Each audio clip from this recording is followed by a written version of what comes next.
Three goddesses, one eternal curse, and a timeline so twisted it literally splits into three separate realities.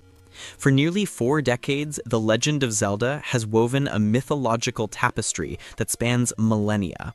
But the complete story of Hyrule remained hidden in confidential Nintendo documents until 2011. Now, with over 20 games telling fragments of this epic saga, it's finally time to piece together the entire legendary history of Link, Zelda, and Ganondorf, from creation itself to the distant future, and discover why this franchise's timeline is both more brilliant and more confusing than anyone ever imagined. The Legend of Zelda franchise began in 1986 when Nintendo released the original game on the Famicom Disk System in Japan. Players controlled a young warrior named Link, exploring an open world, delving into dungeons, and ultimately defeating the pig-like demon Ganon to save Princess Zelda.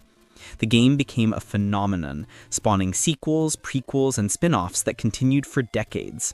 But despite years of speculation by fans who noticed recurring characters, items, and themes across games, Nintendo remained silent about how, or if, these adventures connected. For 25 years, the official timeline existed only as a closely guarded secret.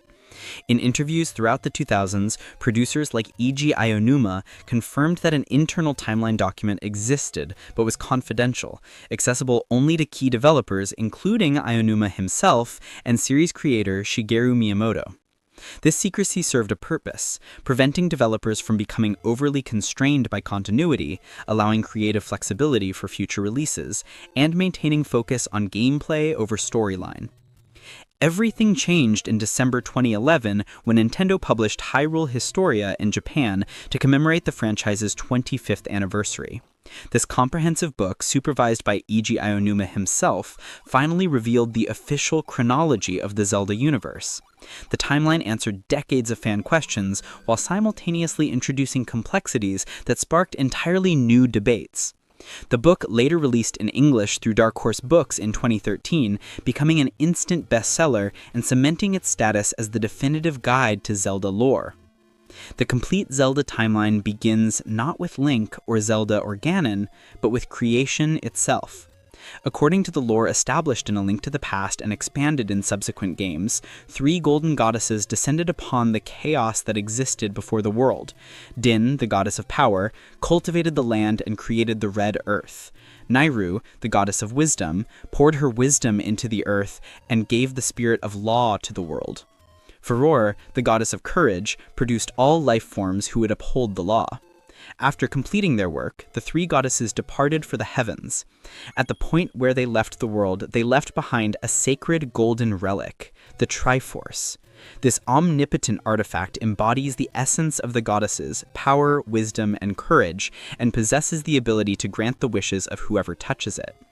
The Triforce was left in a sacred land that would become known as the Sacred Realm, protected and watched over by the goddess Hylia, a deity entrusted with safeguarding both the Triforce and the early humans who inhabited the world.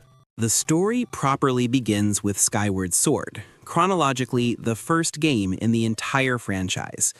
Long ago, before the Kingdom of Hyrule existed, an ancient evil known as Demise arose and sought to claim the Triforce for himself.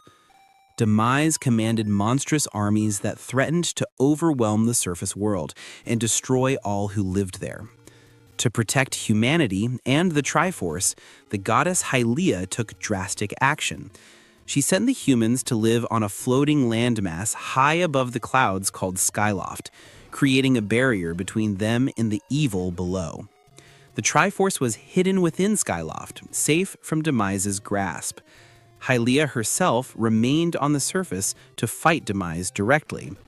The battle proved cataclysmic, and though Hylia succeeded in sealing Demise away, she was mortally wounded.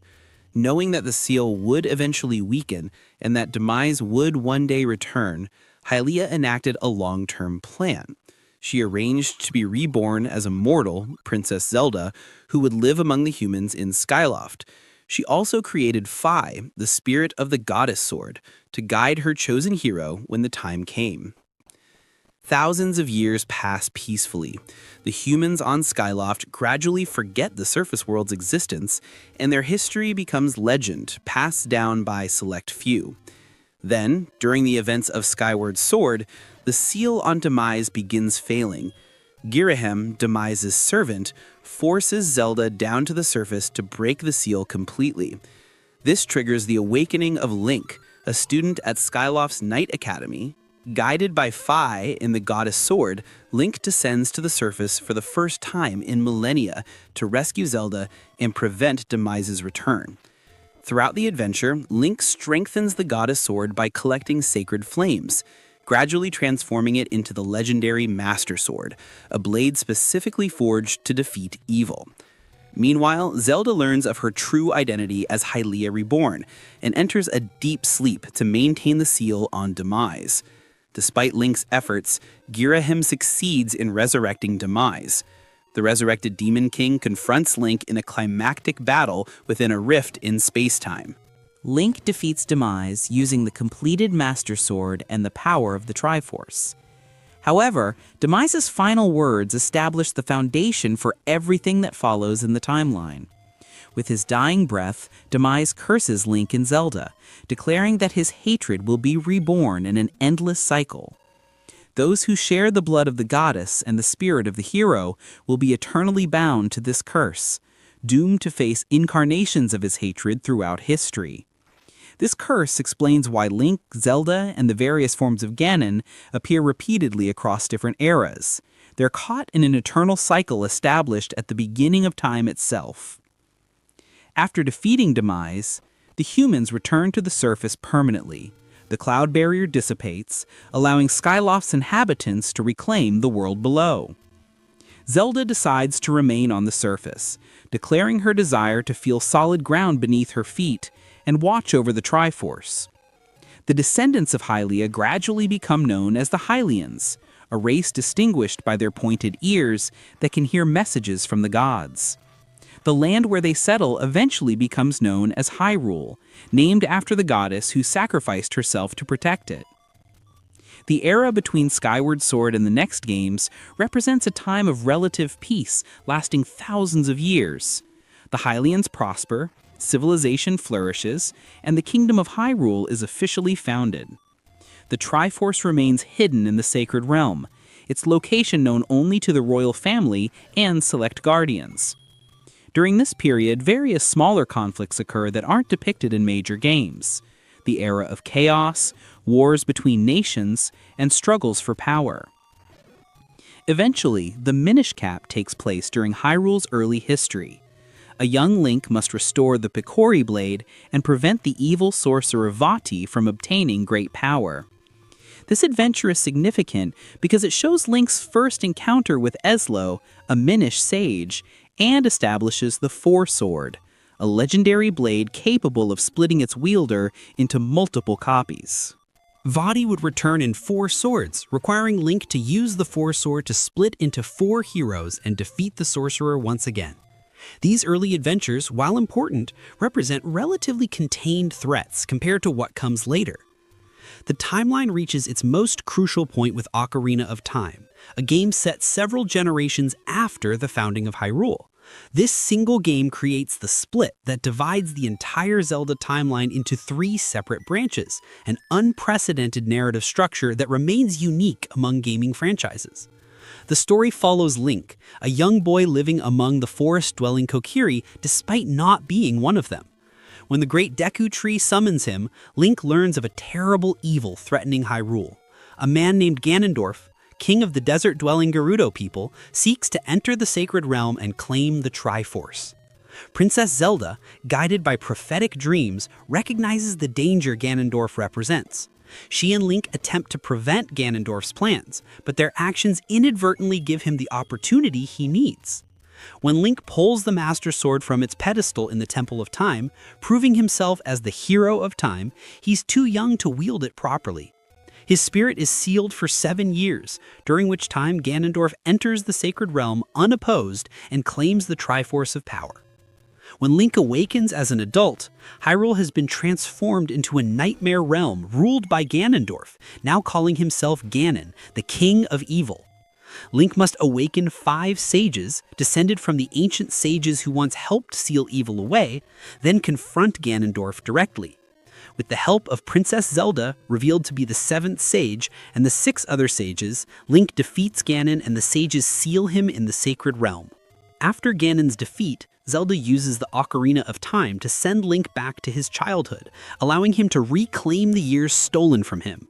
Link returns to being a child, warned of Ganondorf's treachery before it can occur. This act of time travel creates a paradox that splits the timeline into 2 branches. But Hyrule Historia revealed something even more complex. The official timeline includes a 3rd branch, the Fallen Hero timeline, representing a scenario where Link fails in his battle against Ganon in Ocarina of Time. The child timeline begins when Link returns to his childhood at the end of Ocarina of Time. Armed with the knowledge of Ganondorf's treachery, young Link warns Princess Zelda and the King of Hyrule. Ganondorf is captured and sentenced to execution before he can seize power. This timeline diverges significantly from what players experienced, creating an alternate history where Ganondorf never rules Hyrule. However, Demise's curse ensures peace doesn't last forever. Majora's Mask takes place shortly after Ocarina of Time in this timeline. Link, searching for a lost friend, ends up in the parallel world of Termina, where he has only 3 days to prevent the moon from crashing into the Earth. This adventure is chronologically very close to Ocarina of Time, occurring mere months later, making it unique among Zelda games for being a direct continuation of Link's journey. Generations pass, and Twilight Princess occurs in this timeline several hundred years later. A new Link must confront the Twilight Realm, a parallel dimension connected to Hyrule. Ganondorf returns, not because he conquered Hyrule as an Ocarina of Time, but because his execution failed. During the attempt to execute him, the Triforce of Power, which he possessed in the alternate timeline, manifests, allowing him to survive. He's banished to the Twilight Realm instead, where he corrupts Zant and schemes to merge the Twilight with the World of Light. This Link transforms into a wolf when exposed to Twilight, receiving guidance from Midna, a Twilight princess. Together, they collect Light Spirit's tears, restore the Master Sword, and eventually confront Ganondorf himself. The child timeline's Ganondorf meets his end in Twilight Princess, seemingly breaking the cycle in this particular branch of history. The timeline continues with Four Swords adventures, where Ganon returns in a different form, having been reborn as a new Ganondorf, according to Gerudo tradition. The adult timeline represents the world that Link left behind when he returned to his childhood. In this timeline, Ganon remains sealed in the Sacred Realm, but Link, the hero of time, vanishes from history, returned to a past that no longer exists in this reality. This timeline's defining characteristic is Link's absence when Hyrule needs him most. Generations after Ocarina of Time, Ganon's seal weakens and breaks. He returns with all his power, threatening to destroy Hyrule once again. The people pray for the Hero of Time to return and save them as he did before. But the Hero of Time is gone, living in a different timeline entirely. No hero appears. Faced with certain destruction, the gods take drastic action. They flood Hyrule entirely, sealing Ganon beneath the ocean and preserving the kingdom in a time-frozen state underwater. The Hylians escape to mountaintops that become islands in a vast sea. The Wind Waker takes place in this flooded world hundreds of years later. On Outset Island, a young boy coincidentally named Link wears green clothing to commemorate the legendary hero, a figure from ancient stories. When his sister is kidnapped, this new Link sets out on an adventure across the Great Sea, gradually discovering the truth about the lost kingdom beneath the waves. He learns that he isn't connected to the Hero of Time by destiny or bloodline, he's simply a boy who chooses to be courageous. The sunken Hyrule remains frozen in time beneath the ocean, preserved exactly as it was when the gods flooded it. Ganondorf eventually breaks free from his underwater prison and seeks to reclaim the Triforce.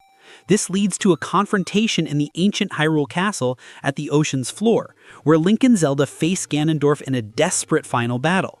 The King of Hyrule ultimately uses his wish on the Triforce to wash away the Old Kingdom forever, declaring that it should be history and that the children, Link and Zelda, should create their own future. This timeline continues with Phantom Hourglass, a direct sequel where Link and Tetra, Zelda's pirate identity, explore new lands across the seas. Spirit Tracks takes place generations later in a new kingdom called New Hyrule, established by Tetra and her crew after the events of Phantom Hourglass. In Spirit Tracks, Zelda becomes a spirit separated from her body, working alongside Link as a ghost, a unique twist on their traditional dynamic. The Fallen Hero timeline represents the darkest possibility. Link fails to defeat Ganon in Ocarina of Time. This timeline split has proven the most controversial among fans because it requires accepting a what-if scenario where the player character loses. However, Hyrule Historia confirms this as official canon, making it an essential part of the complete timeline. When Link falls in battle, Ganon claims the complete Triforce, transforming into his most powerful form. The Seven Sages and Knights of Hyrule mount a desperate campaign to stop him, eventually succeeding in sealing Ganon in the Sacred Realm, but with immense cost. This conflict becomes known as the Imprisoning War, referenced in A Link to the Past's backstory. Unlike the Imprisoning War in Tears of the Kingdom, which occurs in a completely different timeline and involves different characters, this Imprisoning War takes place shortly after Ocarina of Time and results in Ganon's seal in the corrupted Sacred Realm, which becomes known as the Dark World. A Link to the Past occurs generations later when Ganon's influence begins leaking from the Dark World. A descendant of the Knights of Hyrule, another Link, must enter the Dark World, defeat Ganon, and use the Triforce to restore peace. This game established much of the series' core mythology, introducing the Golden Goddesses and expanding on the Triforce's origin. The Oracle games, Oracle of Ages and Oracle of Seasons, occur next in this timeline. Link journeys to the lands of Holodrum and Labrin, preventing the resurrection of Ganon through linked adventures. Link's Awakening takes place when Link is shipwrecked on Koholint Island, an isolated realm with mysterious properties. A Link Between Worlds occurs in the same Hyrule as A Link to the Past, but generations later, featuring a new Link who can transform into a painting and travel between Hyrule and Lorule, a parallel kingdom. Triforce Heroes follows, featuring 3 Links working together to break a curse in the fashion-obsessed kingdom of Hytopia. Most significantly, Echoes of Wisdom represents the first time Princess Zelda herself serves as the main playable protagonist throughout an entire game. When Link defeats Ganon, but is swallowed by mysterious rifts, Zelda must use the Tri-Rod and her echo-creating abilities to rescue both Link and her kingdom from Null, a primordial evil entity that existed before creation itself. The Fallen Hero timeline culminates with the original Legend of Zelda, where Link must collect the 8 fragments of the Triforce of Wisdom scattered across Hyrule and defeat Ganon to save Princess Zelda. Zelda 2, The Adventure of Link, takes place several years later, focusing on Link's quest to awaken a different Princess Zelda, who has been cursed into an eternal sleep by a wizard's dark magic. After decades of this 3-way split, the timeline reaches its most mysterious and debated era, the placement of Breath of the Wild and Tears of the Kingdom. These games represent a seismic shift in both gameplay and narrative approach, and their relationship to the established timeline has sparked intense discussion since Breath of the Wild's 2017 release. Unlike previous Zelda games, which often fit clearly into one timeline branch, Breath of the Wild contains references to all 3 timelines. Princess Zelda's dialogue mentions the Hero of Twilight, child timeline, references to Princess Ruto being awakened as a sage, adult and fallen hero timelines, the presence of both Koroks, adult evolution of Kokiri, and Zora, who evolved into Rito in the adult timeline, and numerous other contradictory elements. The game seems deliberately ambiguous about its placement. The book Creating a Champion, an official companion to Breath of the Wild, describes all previous Zelda events as having faded to myth by the time of Breath of the Wild. The book lumps every earlier game together under the collective banner of ancient legends, suggesting these games take place so far in the future that precise historical details have been lost. Developer AGI Onuma explicitly stated in creating a champion that they intentionally didn't reveal Breath of the Wild's timeline placement because they wanted players to imagine their own connections from the fragmentary imagery provided. The prevailing theory suggests that Breath of the Wild and Tears of the Kingdom take place so far in the future that the three timelines have somehow converged or become irrelevant. Tens of thousands of years have passed since any previously depicted game, enough time for the specific details of which timeline led here to blur into legend. Some fans interpret this as a literal convergence, where the timelines merge through unknown means. Others see it as simply being so distant in the future that historical specifics no longer matter. The games exist at the endpoint where all three branches potentially lead. Tears of the Kingdom complicates matters further by featuring extensive flashbacks to an ancient founding of Hyrule by King Rauru and Queen Sonia, depicting an imprisoning war that differs significantly from the one referenced in A Link to the Past. This has led to the refounding theory, that Rauru's kingdom represents a new founding of Hyrule after the original kingdom was destroyed by some cataclysmic event in the distant past. Game director Hidemitaro Kodashi offered support for this interpretation in interviews, suggesting that if there's a story of Hyrule's founding, it's also possible that Hyrule collapsed in history and was refounded. Recent developments have added another layer to this discussion. Some sources now place Breath of the Wild and Tears of the Kingdom in a standalone section within official materials, treating them as separate from the traditional three-branch timeline, while still maintaining their canonical to the series. This approach acknowledges that these games connect to previous lore while existing outside the rigid structure of the split timeline. The ambiguity appears intentional. Modern Zelda games prioritize player experience and imagination over strict continuity. Tears of the Kingdom director Fujibayashi designed the timeline placement to be open to interpretation, inviting players to draw their own conclusions. When Princess Zelda references legends of the Hero of Sky, Hero of Time, and Hero of Twilight, she mirrors players piecing together clues from across the franchise, acknowledging connections without definitively explaining them. This approach represents a philosophical shift for the series. Rather than constraining future games to fit predetermined continuity, Nintendo now embraces the idea that each Zelda game should primarily be an excellent standalone experience, with timeline connections serving as optional enrichment for dedicated fans who enjoy theorizing about deeper lore. The timeline hasn't shattered. It simply evolved into something more flexible and interpretive. Throughout all these eras and branches, certain themes remain constant. The Triforce endures as the ultimate source of divine power, sought by heroes and villains alike. The Master Sword appears repeatedly, passed down through ages or resting in sacred forests and temples until needed.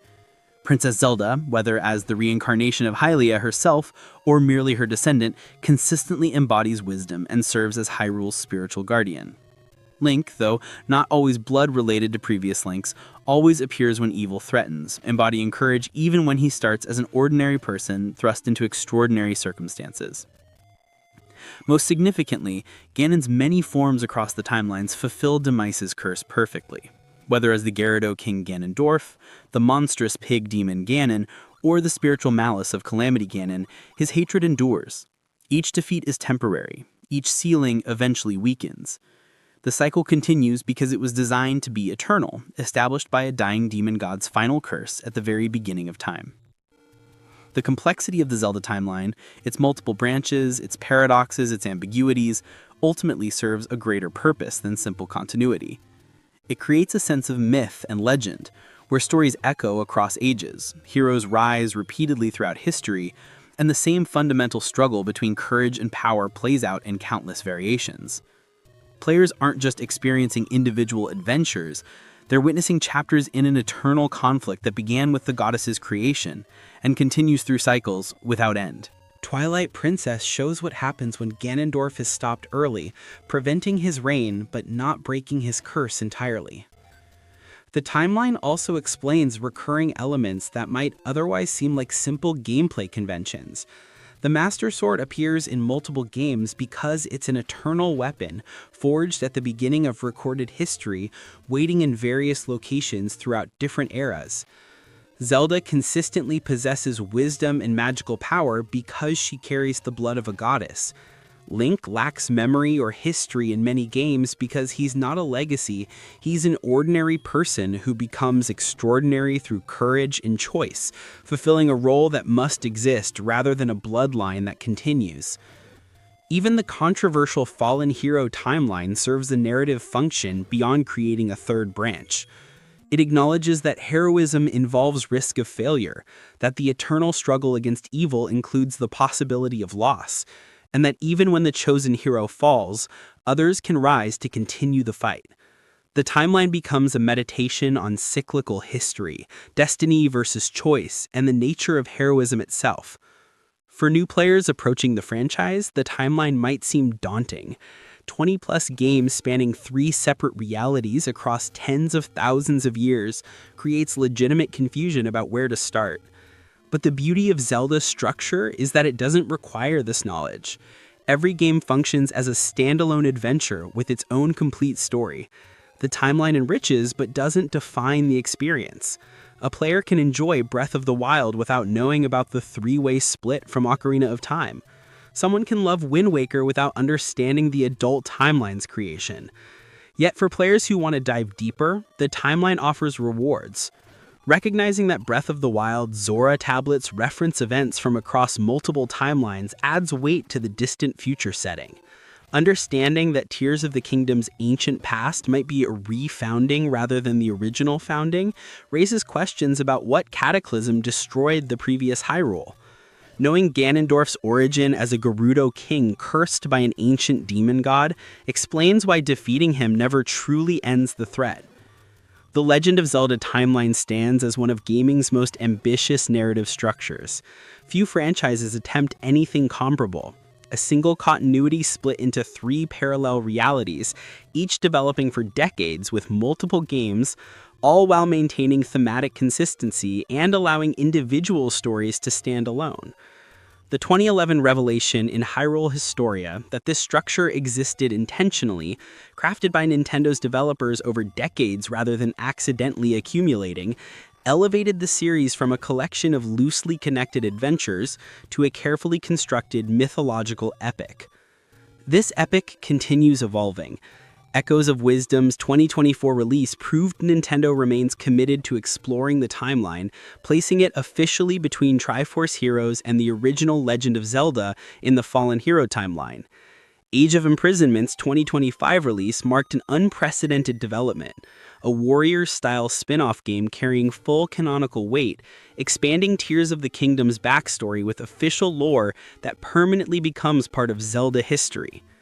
Future games will undoubtedly add new chapters, perhaps exploring unexplored eras, or even creating new timeline branches. The question of where the timeline goes from here remains open. Does Tears of the Kingdom represent the absolute endpoint of all Zelda chronology, or will future games explore even more distant futures? Will Nintendo continue the ambiguous placement approach of the Wild Era games, or return to more clearly defined timeline positions?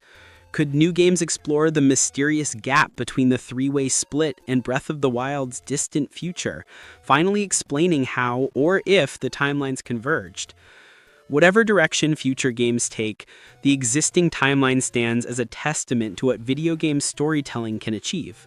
The Legend of Zelda transformed from a single 1986 adventure into a sprawling mythological universe spanning creation myths, parallel timelines, distant futures, and eternal cycles of reincarnation. Link, Zelda, and Ganon appear across dozens of games in constantly changing forms, yet remain fundamentally themselves. Courage facing power, wisdom guiding both, and an ancient curse ensuring the struggle continues. For nearly 40 years, the Master Sword has rested in forests and temples, waiting for heroes to claim it. For nearly 40 years, Princess Zelda has guided, supported, and sometimes become the hero herself. And for nearly 40 years, Ganon's malice has threatened Hyrule in countless forms. And for nearly 40 years, players have experienced these legendary tales, adding their own chapters to the eternal story of Hyrule, a kingdom that exists across time, across timelines, and across the imagination of everyone who has ever drawn the Master Sword and accepted the call to adventure. That is the Legend of Zelda.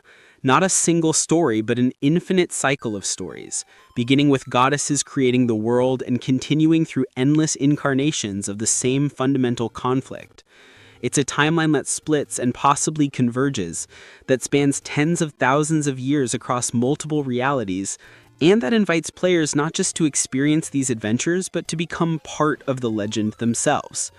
From Skyward Sword's ancient past to Tears of the Kingdom's distant future, from Twilight Princess's parallel realm to Wind Waker's endless ocean, the legend continues, eternal, evolving, and always ready to begin again with 3 simple words. It's dangerous to go alone. Imagine being dropped into a hostile, unfamiliar land, with no map, no compass, no guide, no explanation. Enemies materialize from thin air the moment you cross an invisible line. Every path leads somewhere that seems identical to the last. You wander for what feels like miles, and then you realize the world doesn't care whether you survive. It never did. Welcome to Hyrule. This is The Legend of Zelda, released in February 1986 for the Famicom Disk System in Japan, and it is not the warm, welcoming adventure that decades of nostalgia have led many to believe. Strip away the golden cartridge, strip away the franchise love, strip away everything that came after, and what remains is one of the most psychologically demanding, architecturally hostile, and deliberately disorienting overworld maps in the history of video games. Today, we're going deep, very deep. We're pulling back the curtain on exactly why this map functions the way it does, why it was designed to unsettle you, exhaust you, and in many ways, punish you. And by the end of this video, you're going to see the 1986 overworld of Hyrule in a way you absolutely have never seen it before. Because what Shigeru Miyamoto and his team built on the Famicom Disk System wasn't just a game world, it was a system, a carefully engineered architecture of isolation, confusion, and relentless tension. And it changed video games forever. Let's start at the very beginning. The year is 1984. Shigeru Miyamoto has already begun development on what will become The Legend of Zelda, conceived as a launch title for Nintendo's upcoming Famicom Disk System peripheral. Simultaneously, he is also working on Super Mario Bros., but the two games could not be more philosophically different. While Mario would deliver linear, guided, hand-holding progression from left to right, Zelda was being built on an entirely opposite principle. Miyamoto has spoken about his inspiration in developer interviews, and it traces back to something deeply personal, his childhood in the Kyoto countryside. As a boy, he would explore the hillsides and forests near his home, stumbling across caves and clearings, becoming genuinely lost, feeling genuine anxiety and genuine wonder. That experience, the physical sensation of not knowing what was around the next corner, was what he wanted players to feel. Not the thrill of a roller coaster where you can always see the track ahead, the unscripted dread of wandering somewhere truly unknown. So when the development team sat down to build Hyrule, they weren't designing a friendly game world, they were engineering a feeling, and that feeling was supposed to be disorienting by design. When the game launched in Japan on February 21, 1986, it arrived alongside re-releases of Super Mario Bros., Baseball, Tennis, Golf, Soccer, and Mahjong as part of the Famicom Disk System's introduction. The disc card media offered more storage than a standard ROM cartridge, 128 kilobytes, which was significant for its time, and critically, it allowed players to save their progress. This was essential because Zelda was the kind of game that couldn't be played in one sitting. It demanded return visits. It demanded you keep coming back into that hostile landscape again and again and again. When Zelda came to the West on the Nintendo Entertainment System in 1987, Nintendo solved the save problem a different way, through battery-backed memory in the cartridge itself. It was one of the first NES cartridges in North America to do this. That gold cartridge wasn't just an aesthetic choice, it was a technological statement. This game is different. And from the moment players pressed power and heard that overworld theme loop, they understood something was unlike anything they'd experienced before. But what exactly were they experiencing? Let's talk about the map itself. The overworld of The Legend of Zelda is a 16 by 8 grid of individual screens. That's 128 total screens, all of them connected edge to edge, navigated through what's called a flip screen or screen-by-screen transition mechanic. When Link walks off one edge of the screen, the display flips entirely to the adjacent screen. There's no scrolling, no gradual pan, just a hard cut, as if someone reached into the television and replaced one photograph with another. Think about what that does to your spatial perception. In a scrolling game like Super Mario Bros., you always have visual context. You can see what's ahead. Your brain is constantly processing spatial relationships. The pipe is 20 feet away. The gap is just past that block. Movement feels continuous because the world feels continuous. But in Zelda's overworld, every single screen transition is a violent rupture. Your spatial memory resets. Where you just were is now completely invisible, and where you're going is a blank mystery until you arrive. The game world is 4,096 pixels wide and 1,344 pixels tall when fully assembled, a complete rectangle of hostile terrain. Each individual screen is 256 by 176 pixels in size. On paper, the layout is geometrically clean. In practice, it's a labyrinth without walls, a maze where the barriers are invisible and the exits are deceptive. Here is something remarkable about how this overworld was stored in the game's memory. The NES hardware had strict limitations, so the developers used a clever compression system. Instead of storing every tile of every screen individually, they stored predefined vertical strips of tiles, and each screen referenced which strips it used. This means that many screens across Hyrule share the exact same tile columns, just with different color schemes. The visual monotony you experience wandering the overworld, it isn't accidental. It is literally baked into the code. The same rocky column, the same sparse bush layout, the same arrangement slightly recolored appearing over and over and over. Your brain, presented with these near-identical screens in sequence, begins to lose its ability to create reliable landmarks. It is a genuine psychological phenomenon. When the visual environment is too uniform, the hippocampus, the brain's navigation center, struggles to form distinct place memories. You remember being somewhere rocky, but which rocky screen? Was it north of the forest? South of the mountain? You're not sure. You're never sure. And the flip screen mechanic means you can't even look back to check. This is what makes the 1986 Hyrule map function like a nightmare.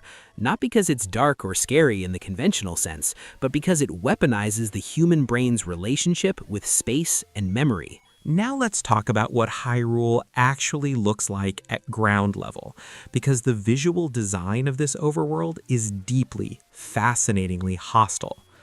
The NES hardware operated under severe constraints. The game used a limited tile set, only 144 distinct tiles for the entire overworld. Grass, water, stone, trees, walls, a few varieties of each. These tiles were assembled into screens using only a handful of basic color palettes. The result is a landscape that is, to be entirely frank, extraordinarily barren. The palette runs through hard greens, browns, gray blues, and blacks. There are no soft gradients, no gentle atmospheric haze, no environmental storytelling through detail. What you see is a world rendered in the absolute minimum number of visual decisions required to suggest place. Trees appear in small clusters, rigid and identical. Rocky terrain tiles repeat with clockwork predictability. Water sits in flat, static pools that reflect nothing. There are no birds in the sky, no wind through the grass, no creatures that aren't trying to kill you. The world is still in a way that feels unnatural, because natural landscapes are never this empty. Death Mountain looms in the upper reaches of the map, and reaching it subjects players to falling boulders, one of the few dynamic environmental hazards in the overworld. But even Death Mountain, the game's most dramatic geographical feature, is rendered in the same sparse tile vocabulary as everything else. It doesn't feel like a mountain. It feels like a diagram of a mountain, a placeholder, a symbol. The absence of detail becomes its own kind of statement. Miyamoto designed the overworld from his own childhood memories of the Japanese countryside, the fields, the hills, the caves. But the 8-bit hardware couldn't reproduce anything close to what those memories contained. What it could do was suggest the skeleton of those places, the emotional architecture without the flesh. And what players experienced was not Miyamoto's warm childhood wonder. They experienced the eerie uncanny of a world that feels like it should be real, but isn't quite. A dream logic landscape that follows consistent rules while still feeling fundamentally off.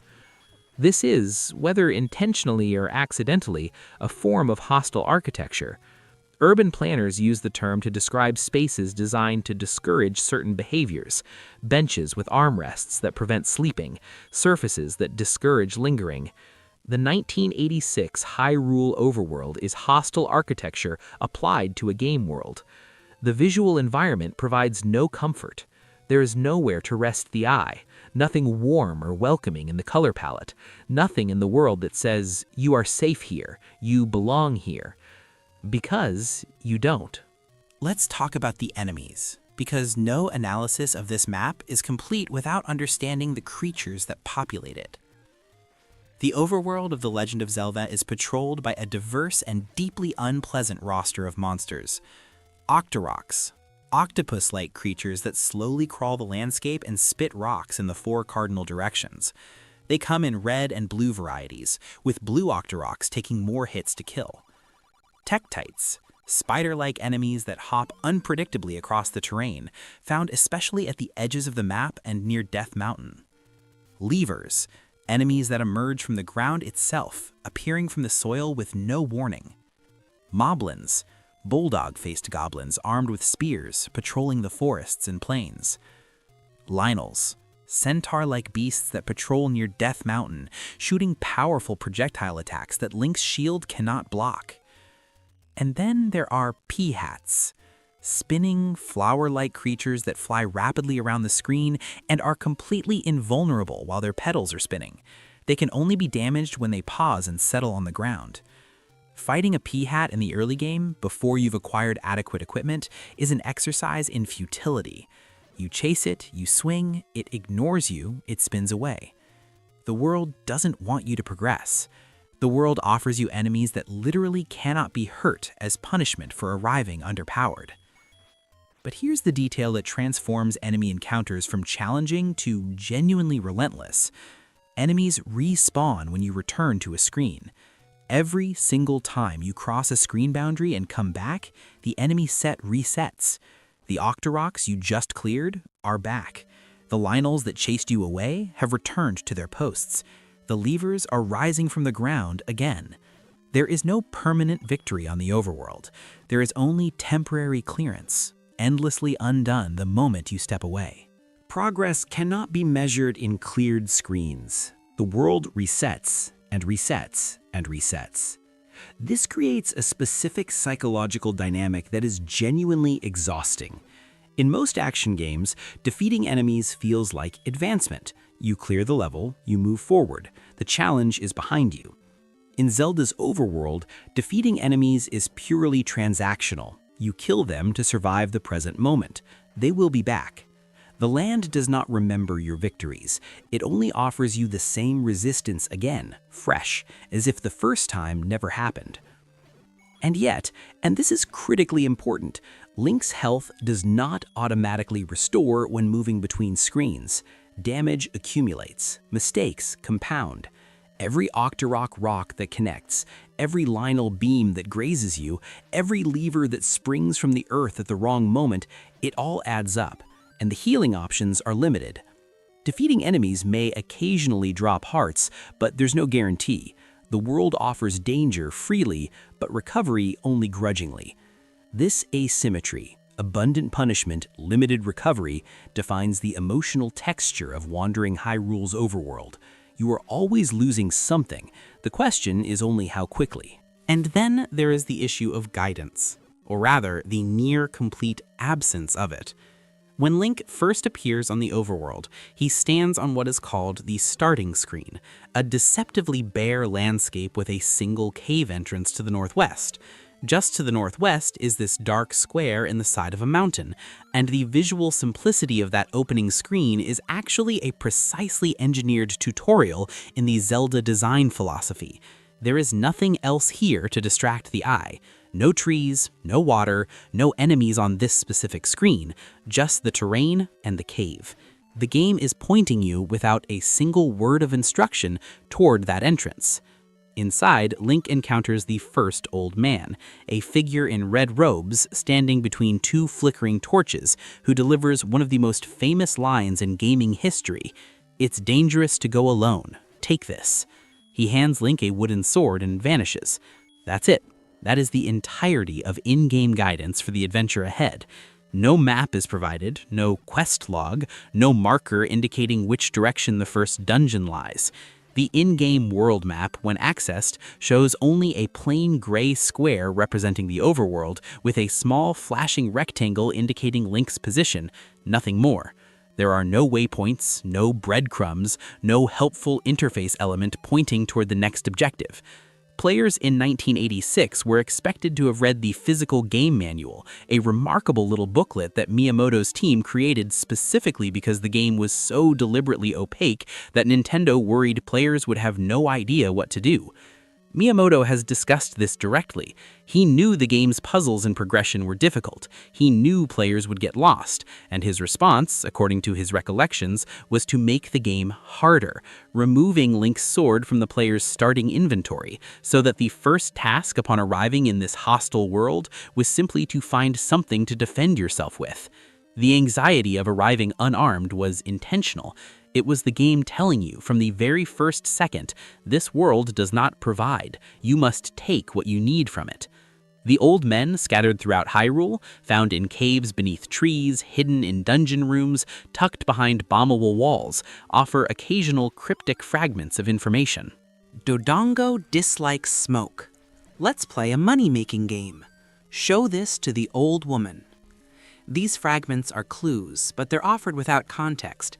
Players encountering the Dodongo advice before ever finding the Dodongo dungeon have no reference point for what it means. The world hands out pieces of a puzzle without showing the puzzle's completed image. Some old men, particularly those in dungeons, will actually attack if Link strikes them, fireballs shooting from the torches around them as punishment for aggression. The one figure in this world who offers assistance is also potentially dangerous. There is no safe harbor. Even the closest thing to an NPC guide in the overworld is an ambiguous presence whose help comes with conditions and whose wrath comes without warning. The absence of friendly civilization in the overworld is total and deliberate. There are no towns, there are no villages, there are no ordinary Hylians going about their lives. The caves hide merchants, anonymous figures who sell bombs, arrows, and shields without names or backstory, but even these interactions are purely transactional. Hand over the rupees, receive the item. No warmth, no community. The overworld of 1986 Hyrule is a world from which community has been violently extracted. This connects directly to the game's lore, as documented in its official materials. According to the game's timeline placement established in later Nintendo publications, The Legend of Zelda takes place in what is called the Era of Decline, a period in the defeated hero timeline where Hyrule has been devastated, reduced to a fraction of its former power. Ganon has invaded, the Triforce of Power has been stolen. Princess Zelda has split the Triforce of Wisdom into 8 fragments and hidden them underground dungeons. This is a Hyrule under siege, a Hyrule in collapse. The emptiness of the overworld isn't an aesthetic failing, it's lore. The people are underground, the survivors are hidden, and what remains above ground is exactly what the game's visual presentation suggests, a beautiful land turned barren, a kingdom's bones scattered across a hostile grid. Let's turn now to the dungeon entrances hidden across that grid, and what their concealment tells us about the overworld's fundamental design philosophy. 8 dungeons are hidden in the overworld, housing the 8 pieces of the Triforce of Wisdom that Link must collect before confronting Ganon in the 9th and final dungeon. These entrances are not marked. They are not signposted. Many of them are hidden beneath obstacles, trees that must be burned with the candle, rocks that must be bombed away, even the waterfall behind which level 4 sits. The game world actively conceals its own objectives. This is remarkable design philosophy when considered against any other game of the era. Most games in 1986 wanted players to find their goals efficiently. Level 1, Level 2, Level 3, the path forward was either linear or at least clearly indicated. Zelda inverts this entirely. The path forward is hidden. The path forward requires equipment you haven't necessarily acquired yet. The path forward requires players to look at the world, its geography, its odd arrangements of tiles, its occasional visual anomalies, and derive meaning from what the environment is silently communicating. A screen with trees arranged in a suspiciously burnable pattern, a rock wall with a crack that doesn't quite match the surrounding terrain, an oddly open body of water with nothing beyond it. Players who learned to read these environmental cues were rewarded. Players who didn't wandered. And the game gave them nothing to fall back on, no navigation aid beyond that tiny flashing cursor on the near-useless map. Directions could sometimes be purchased from old men in caves, but only if players knew to look, knew to bring enough rupees, and happened to find the right cave. The game's information economy was built around scarcity. The overworld wanted you to navigate primarily through observation, experimentation, and, perhaps most critically, through communication with other players. This last element is genuinely important to understanding the overworld's design impact. In the pre-internet era, The Legend of Zelda was a social game. Not in any formal sense. There was no multiplayer, no cooperative mode, but the game's opacity meant that players shared information by necessity. You called your friend on the telephone to describe what you'd found. You drew maps on graph paper and compared them at school. The overworld's hostility created community in the real world, a circle of knowledge that no single player could possess alone. In a strange inversion of the game's warning, it was dangerous to go alone, so players didn't. Now, let's address something that sounds counterintuitive given everything we've discussed. The overworld is actually more open than it appears. Of the 128 screens in the overworld, only 2 are inaccessible at the start of the game, requiring items to enter. Every other screen can technically be visited immediately. The game has no loading screens, no zone boundaries, no gating mechanisms that physically prevent exploration. Link can walk north from the starting screen immediately. He can walk south, east, west. He can theoretically enter the first dungeon without collecting any additional items. The openness is genuine. But openness without guidance is its own kind of cage. The freedom exists, the ability to survive that freedom, to avoid the Lynels near Death Mountain, to navigate the increasingly difficult enemy encounters in the map's northern reaches, to not run out of health before finding a dungeon, requires preparation that the game does not tell you how to achieve. This tension between structural openness and functional hostility is perhaps the overworld's most sophisticated quality. It is simultaneously an enormous invitation, go anywhere, and an enormous obstacle. The world says yes to your feet while saying no to your survival. You can go anywhere. Whether you'll still be alive when you get there is another question entirely. The flip screen mechanic amplifies this. Every screen transition is a commitment. You leave behind what you knew and enter something new. There is no looking back, only looking forward and to the sides. And because every return resets the enemies, there's no safe retreat either. The world behind you is just as dangerous as the world ahead. You are always in the middle. You are always equally exposed. Here is where we get to what might be the single most psychologically precise element of the 1986 overworld experience: the music. Koji Kondo composed 5 music tracks for the entire game. For the overworld, he created what would become one of the most recognizable pieces of music in entertainment history, the Legend of Zelda overworld theme. Here's the almost unbelievable story behind it. Kondo originally planned to use Maurice Ravel's Bolero as the title theme because its relentless rhythmic momentum felt perfectly matched to the game's energy.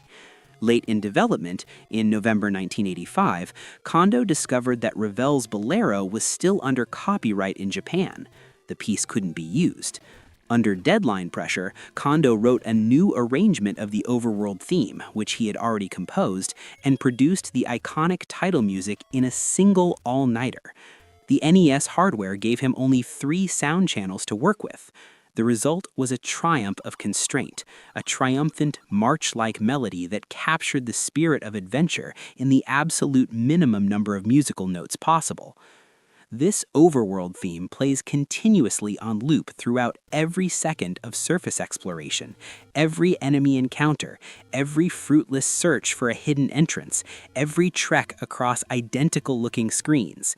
And here is the thing about that loop. Kondo specifically designed NES music to be catchy when first heard and still enjoyable while looped. The overworld theme succeeds almost too well. It is the sonic equivalent of the visual monotony, pleasant on first contact, gradually hypnotic on repetition until it stops being heard consciously and becomes simply the ambient hum of Hyrule itself. Players don't notice when the loop resets. It becomes continuous, eternal, the soundtrack of a world from which there is no silence. Contrast this with the dungeon music. In the dungeons of The Legend of Zelda, a completely different and deeply minimalist theme plays, a slower, more atmospheric piece that emphasizes the underground nature of the labyrinths. Kondo deliberately contrasted these two soundscapes so that players would know immediately where they were through sound alone. The transition from the bright, relentless overworld theme to the dungeon's more oppressive atmosphere was a deliberate psychological shift, a signal that you had descended from danger into different, darker danger. And the dungeons themselves, 9 of them, each with a unique maze-like layout of rooms connected by doors and secret passages, represent yet another level of the game's hostile architecture. The dungeon map, when found within the dungeon itself, reveals a flat-colored grid of occupied rooms. The compass reveals the location of significant items, but paths between rooms can be blocked by enemies that must be defeated, by blocks that must be pushed, by bombable walls that give no external indication of their secret. Even within the structured labyrinth of a dungeon, progress requires experimentation and observation. The game is always asking you to look harder, think differently, try something new. The Triforce pieces themselves, 8 fragments of the Triforce of Wisdom, are the literal objects of the quest. Ganon holds the Triforce of Power. Zelda has split the Triforce of Wisdom into 8 and hidden each piece in a dungeon. This isn't merely a convenient game structure, it is, within the lore, a desperate act of preservation, fragmenting a sacred object so that even if Ganon conquers some dungeons, he cannot immediately reconstruct the full wisdom piece. The 8 dungeons aren't level design, they're the architectural consequence of a kingdom's last defense. Let's talk about something that has become deeply significant to modern audiences, the concept of liminal space. If you've spent any time on the internet in recent years, you've encountered liminal space aesthetics, photographs and imagery of places that feel familiar but wrong. Empty shopping malls, abandoned hotel corridors, playgrounds after dark. These spaces trigger a specific emotional response that combines recognition with unease, the feeling of occupying a space that should contain people but doesn't, a space caught between purposes, between times, between states of being. The 1986 overworld of Hyrule is, by this definition, one of the earliest and most thoroughgoing liminal spaces in media history. Consider its qualities. It is built from familiar visual elements, grass, trees, water, rock, combined in arrangements that feel slightly off. The scale is wrong. The proportions don't match reality. The transitions between environments are abrupt and jarring, and most crucially, the world is almost completely empty. There should be people here. There should be towns, roads, agriculture, signs of habitation. Instead, there are only hostile creatures and the occasional cryptic old man hidden in a cave. Hyrule has the skeleton of a lived-in world without any of the life. This quality is more haunting now than it was in 1986, not less. Players encountering this game for the first time in the 80s experienced it in the context of an industry where game worlds were simply like this: sparse, functional, abstract. There was no template for dense, living, open worlds, but players encountering the 1986 overworld today, after decades of games that have established lush, populated game environments as the baseline expectation, experience the emptiness as a profound absence. The world should contain more. The fact that it doesn't feels like loss. This is where the era of decline lore becomes genuinely poetic. Hyrule in this game is a kingdom that has been stripped of its life. The empty overworld isn't a technical limitation, it's a reflection of the story. A world that once contained all of that warmth and civilization, reduced by Ganon's invasion to this: a beautiful husk, a gorgeous ruin that the game asks you to traverse in near solitude, with only the looping overworld theme for company. Modern open-world games, the giants of contemporary gaming, have largely moved away from this feeling. They fill their worlds obsessively. Every mountain has a viewpoint, every village has inhabitants, every path has a waypoint. The anxiety of genuine emptiness has been designed out because players demanded it. The hostile, indifferent world of the 1986 overworld is rare now. Its combination of structural freedom and emotional desolation is a design approach that the industry has largely walked away from.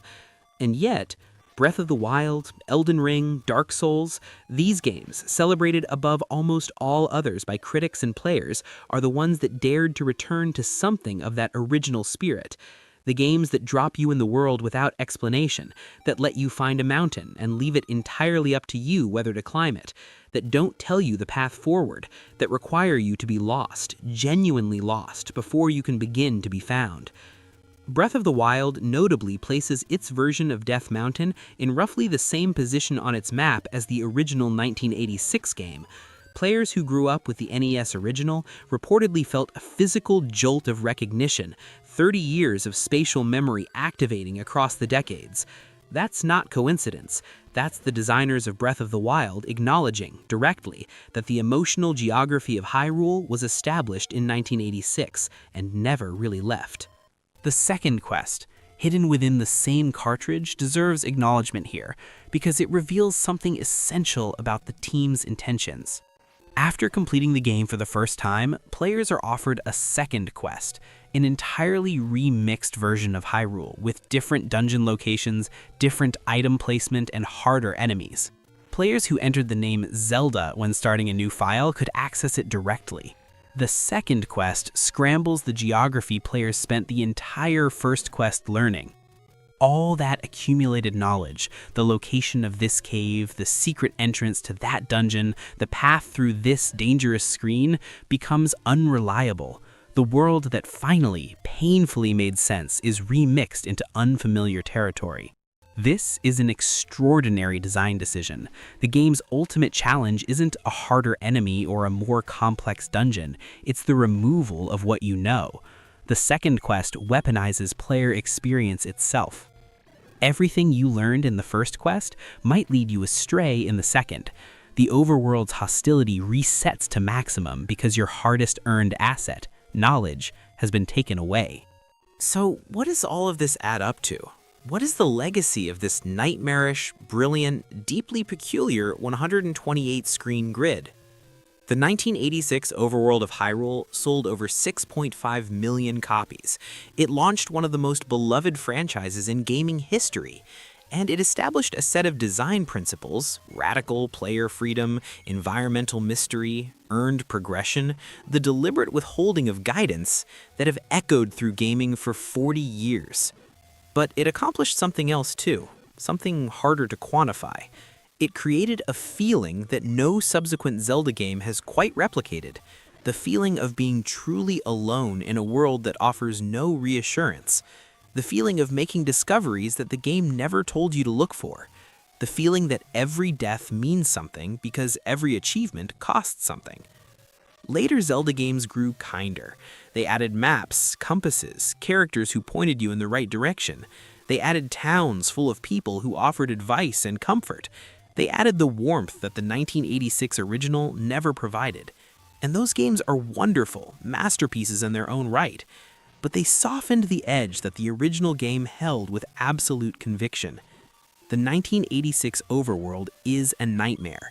It is a maze of flickering screens and respawning enemies and cryptic guidance and visual monotony and relentless, indifferent hostility.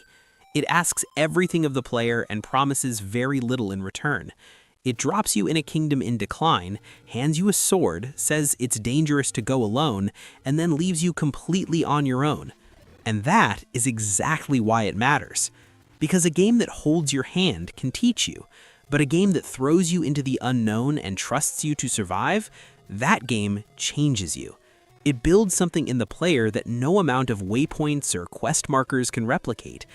A capacity for observation, a tolerance for failure, a genuine, earned confidence that comes from navigating something truly difficult on your own terms. 40 years after Miyamoto drew from his childhood explorations of the Kyoto countryside to build a hostile, grid-based, flip-screened overworld on the Famicom Disk System, that same spirit of radical, disorienting, genuinely terrifying player freedom is still being chased by the best games in the world, and none of them have quite caught it. Because the nightmare of the 1986 map is also its gift. The world that was designed to break you is the world that made you a hero. And you had to figure that out alone. Look at this map. Really look at it. Not with the nostalgia filter, not with the warm memories of childhood Saturday mornings. Look at it the way a stranger would. Someone who has never played a video game in their life. Someone dropped cold in front of a glowing screen in 1986. And what do they see? They see a world that is dying. A world smeared in ochre and rust. A world where the trees have no leaves. Where the water runs the color of oxidized copper. Where the very mountains seem to be crumbling from the inside out. A world where every path leads either to a dungeon, a graveyard, or a mountain named Death. And here is the thing that should send a chill straight down your spine. That wasn't an accident. What if the original Legend of Zelda, released in 1986, wasn't just a fantasy adventure set in a dying kingdom? What if the overworld map itself, every screen, every region, every tile, was constructed, consciously or not, as the anatomy of a corpse? What if Hyrule, in this original NES incarnation, was never meant to feel alive because it isn't? What if the entire map from the shoreline in the east to the peak of Death Mountain in the north is one enormous graveyard, and players have been walking through it for nearly 40 years without realizing it? Today, that question gets answered, and the answer is going to change the way you see this game forever. Before going anywhere near the graveyard, before crossing through the Lost Woods or climbing the slopes of Death Mountain, it's worth spending some time with the map as a whole, because the geography of this world is not arbitrary. It is a deliberate emotional statement. The Legend of Zelda was first released in Japan in February 1986 on the Famicom Disk System. It came to North American audiences on the NES in 1987. The game's creator, Shigeru Miyamoto, has spoken in interviews about drawing inspiration from the fields and forests near his childhood home in Sonobe, Japan, wanting to capture that childhood sensation of exploring, of pushing through a thicket and finding something unexpected. He also cited J.R.R. Tolkien's Lord of the Rings as a creative touchstone when shaping the story and medieval atmosphere of the world. And yet, the world that emerged from those influences doesn't feel like wonder. It feels like aftermath.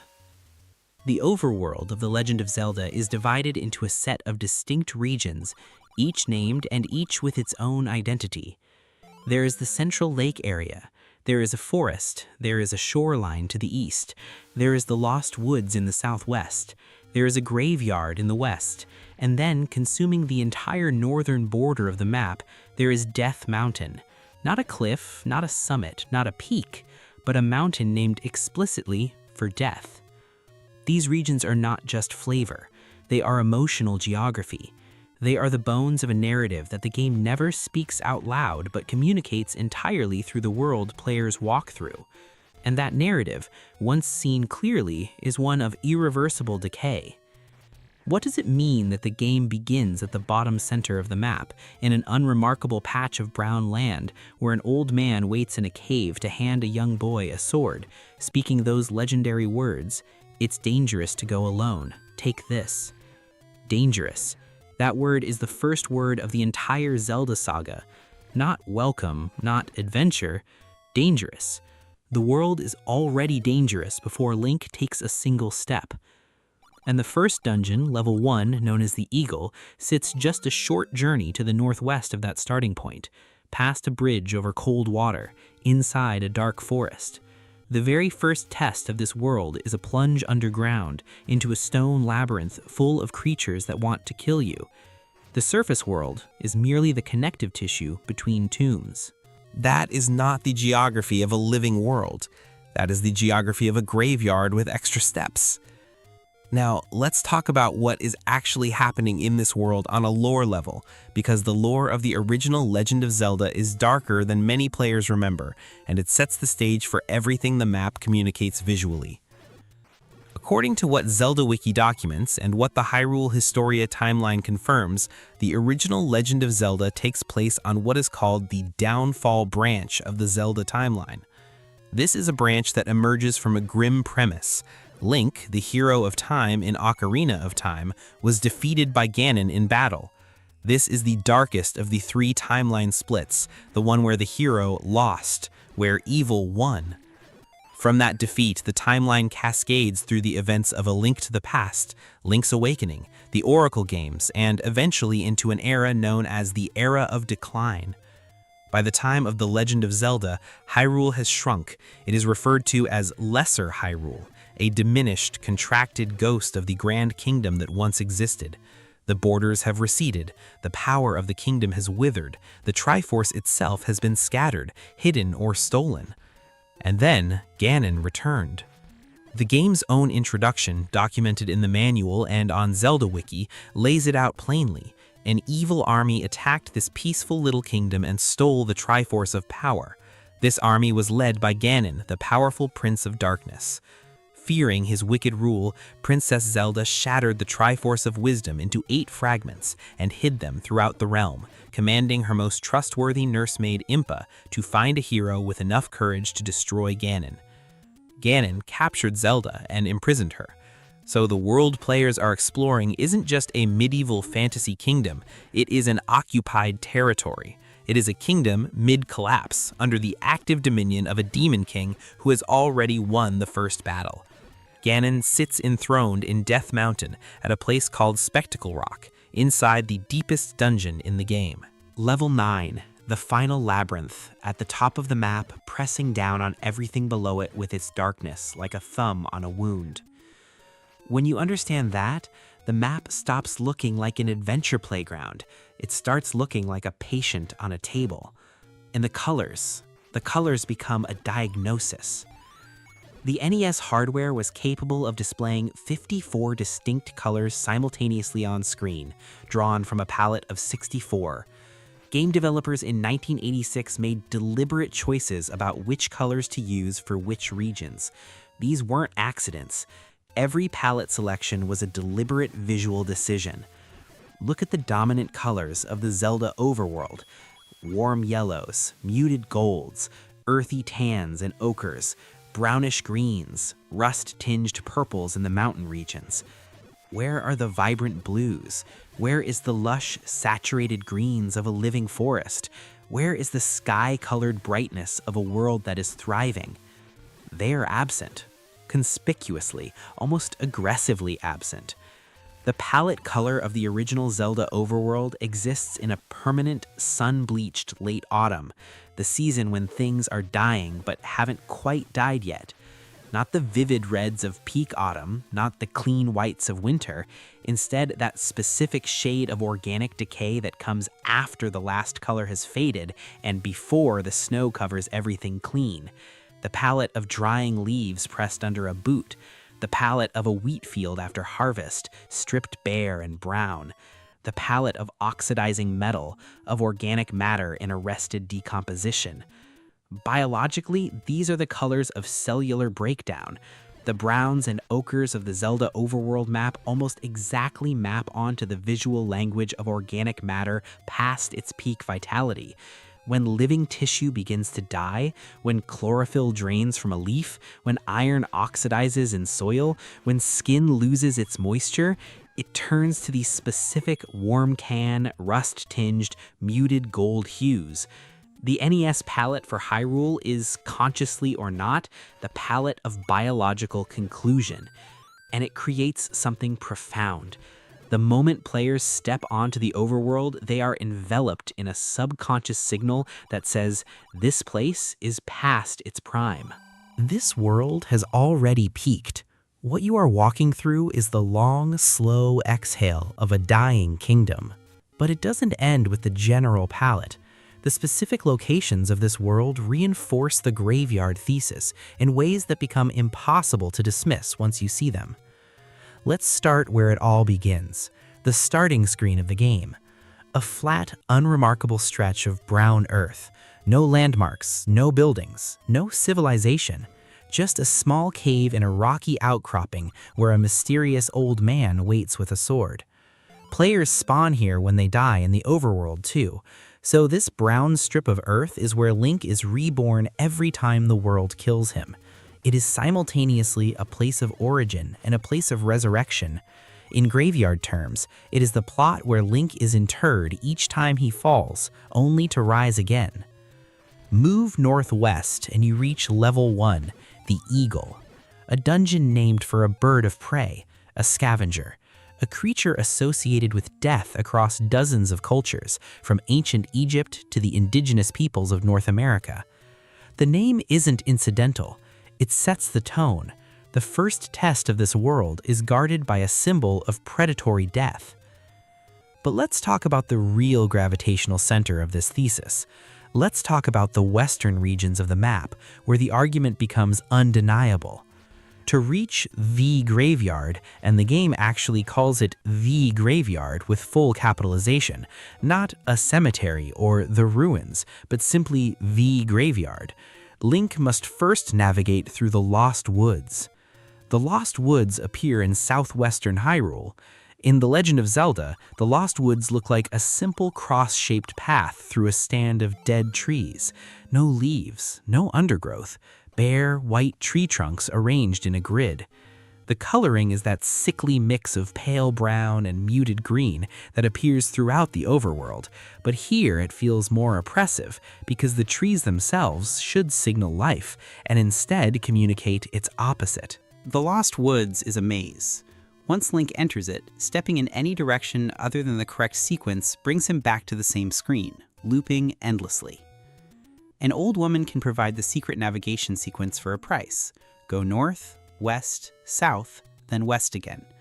Without this knowledge, the Lost Woods becomes an inescapable loop, a place where lost travelers wander in circles until they stop. In later games in the series, Ocarina of Time specifically, the lore of the Lost Woods becomes more explicit. Those who wander the Lost Woods without purpose, without direction, without the forest's acceptance, do not simply get lost. They transform. They become something else. Specifically, they become Stalfos, skeletal undead warriors.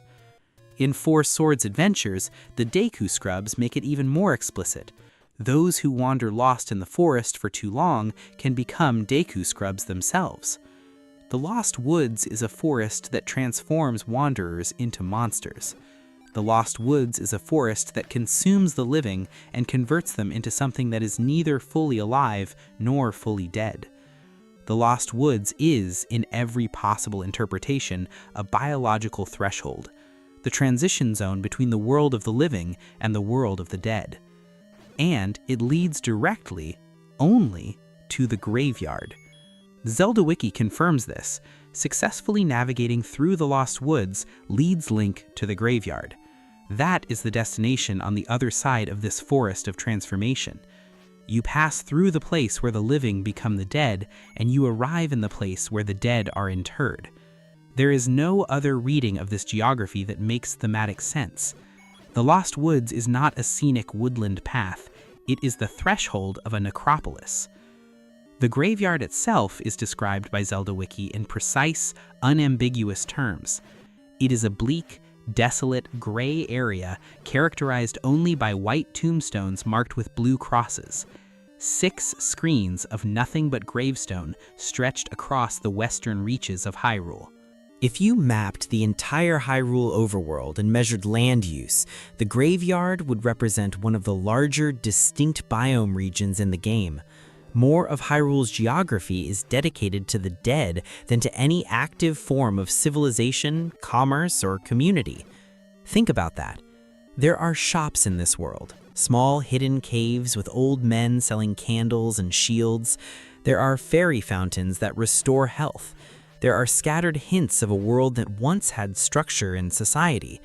But none of these things have regions.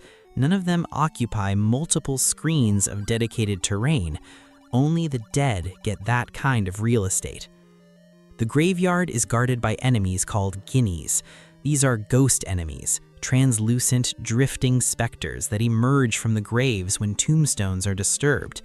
Zelda Wiki tells us that the lone guinea floating freely outside the graves is the ringleader, and killing that one will destroy all the others simultaneously. The ringleader of the graveyard is the Alpha Ghost, and its destruction collapses the entire haunting. Beneath one specific grave in the graveyard, accessible only after Link has accumulated 12 heart containers, meaning the player must journey through almost the entire game before they are strong enough to claim what is hidden here, lies the magical sword, the most powerful sword in the base game, the weapon that deals the most damage, the tool without which the final boss becomes nearly impossible. The secret of ultimate power is buried here, among the graves, accessible only to a hero who has already almost beaten the game. The graveyard doesn't just supply atmosphere, the graveyard supplies essential power. In this world, the graves are not merely memorial, the graves are a resource. You have to dig into the dead to arm yourself against darkness. Now follow the path from the graveyard to the dungeon that lies beyond it, level 6, known as the Dragon. This dungeon sits on the edge of the graveyard terrain. Zelda Dungeons Wiki notes that the dungeon consists of the same visual terrain as the surrounding graveyard, implying that it is architecturally and aesthetically part of the same necroplex. The Dragon Dungeon bleeds directly from the graveyard soil. It is a tomb within a graveyard, within a dying kingdom. The boss of level 6 is Goma, a giant one-eyed arthropod creature. Goma returns across multiple Zelda titles as a recurring boss, always associated with organic decay and parasitic growth. In this context, emerging from the depths of the graveyard dungeon, Goma represents something primal. The dominant creature of the burial ground is a creature that feeds on organic matter, a creature of decomposition, a biological engine of returning the dead to the earth. The ecosystem of the graveyard is complete. The dead lie in graves. The ghosts rise from the graves. The dungeon pulses beneath the graves. The monster at the dungeon's heart exists to break down what is buried. This is not a video game dungeon. This is a working necropolis with a complete biological loop. Pull back now and consider the enemies that populate the overworld of Hyrule as a whole, because the roster of enemies in The Legend of Zelda, when read as a biological tapestry, paints the picture of a world in the later stages of systemic failure. Zelda Wiki documents the full enemy roster for the game, and what is striking is how many of these creatures exist at the intersection of death and transformation. Consider the Gibdo, a mummified undead humanoid wrapped in decaying cloth, a creature that was once alive and has been preserved in the state of its death. Consider the Stalfos, an animated skeleton, a being where even the architecture of a living body has been stripped of everything that made it vital. Flesh gone, organs gone, only the skeleton remains, animated by a malevolent force into a parody of movement. Consider the Guinea, the ghosts of the graveyard already discussed. Consider the Keese, bat-like creatures that haunt the darkness of dungeons. Bats are, cross-culturally, among the most universal symbols of death, night, and the underworld. They navigate by sound in the dark. They emerge at the moment the sun goes down. They roost in caves, in ruins, in exactly the kind of underground chambers that the game's dungeons are made from. Consider the Wizrobe. WizWiki describes Wizrobes as undead wizards, explicitly undead, that cast beams of magical energy. They teleport across the room, vanishing and reappearing, never fully present in a single location, existing in a state of spatial instability that mirrors the instability of biological form after death. Their faces are entirely hidden in shadow by their hoods. They attack from ambush. They are, in their very design, the visual language of something that should not still be walking around. Consider the Gibdo again in the dungeons of the final levels. Consider the Landmola, long, segmented, worm-like creatures that move through walls. Worms, the creatures most associated with decomposition in almost every human culture. The creatures that, in common parlance, inherit the dead. The Landmola lives inside the walls of these dungeons, burrowing through stone like the earthworms that burrow through grave soil. The enemy roster of The Legend of Zelda is not a random collection of fantasy creatures. It is a carefully curated taxonomy of death and biological return. Each enemy represents a stage of organic dissolution, a different mode of the living world being converted back into raw matter. Now climb. Follow the path north, past the graveyard, past the desert region, up through the rocky terrain where boulders fall from above without warning, and ascend into Death Mountain. Death Mountain is not a subtle name. It is not a metaphorical name. It is a direct statement of biological fact applied to a geography. Zelda Wiki describes Death Mountain as the northern region of Hyrule, a large, sprawling expanse of rock covering the northern border of the entire map. The mountain range runs like a wall across the top of the world, effectively cutting off the sky, eliminating the possibility of anything beyond. Death Mountain is both a geographic region and a boundary condition. Above Death Mountain, there is nothing. The world ends there. Death Mountain is home to Lynels, which Zelda Wiki describes as guardians of the mountain. Lynels are centaur-like creatures, half humanoid, half beast, that carry swords and fire beams. They do not belong to the categories of ghost, skeleton, or undead. They are something different. They are vital, powerful, dangerous creatures that have simply claimed this dying terrain as their domain. The strongest living things in this world do not live in the verdant valleys or the thriving cities. They live on the mountain of death. Vitality has migrated to where the name is most direct. Death Mountain also generates boulders that fall from above, raining down on Link as he explores. These are not targeted attacks, they are environmental. The mountain itself is structurally unstable, shedding mass as it slowly disintegrates. The mountain is dying the way mountains die, in geological time, but the game makes that process visible and lethal on a human scale. And at the top of Death Mountain, there is Spectacle Rock.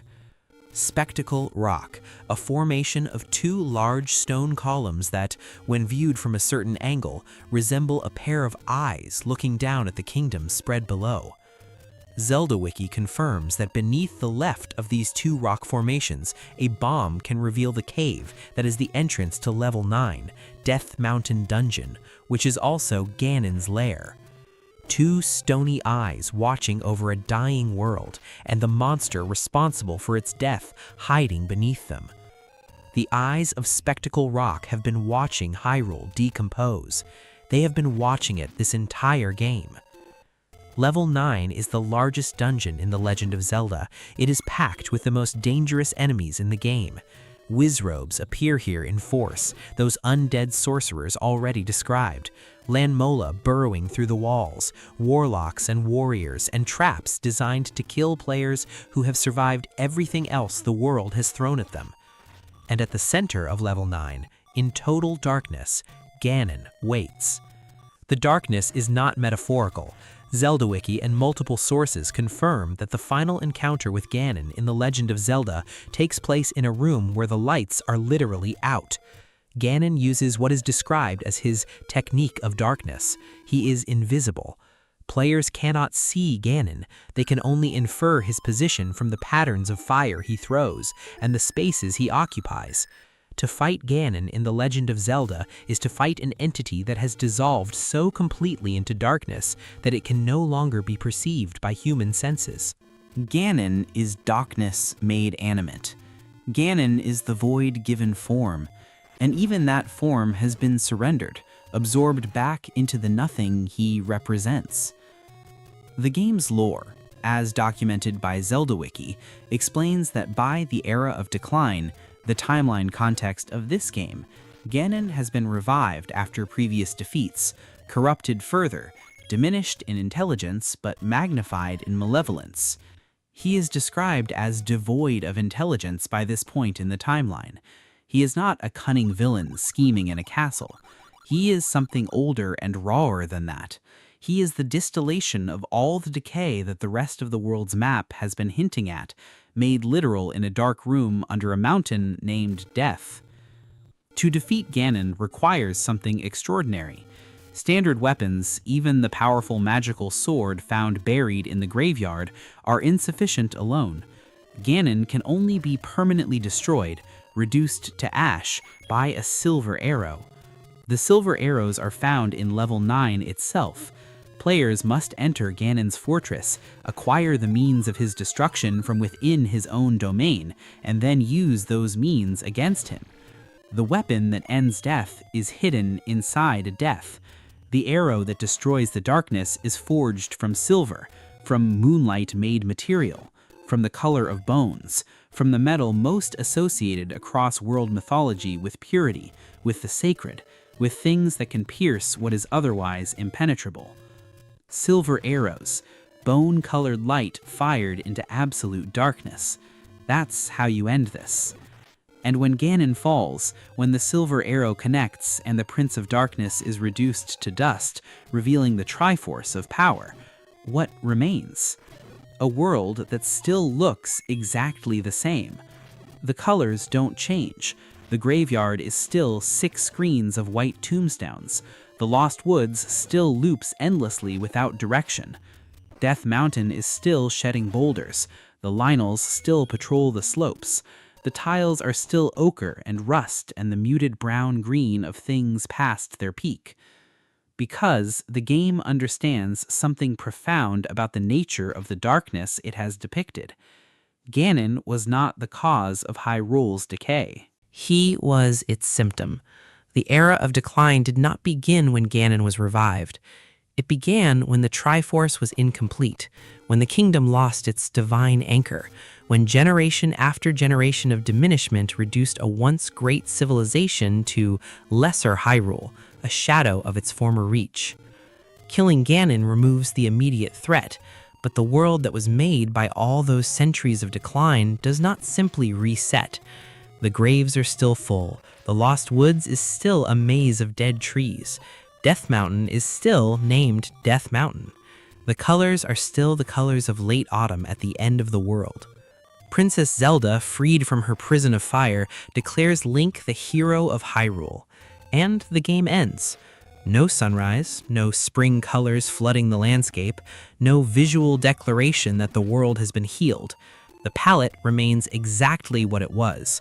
The world remains exactly what it was. A beautiful ruin, a gilded corpse.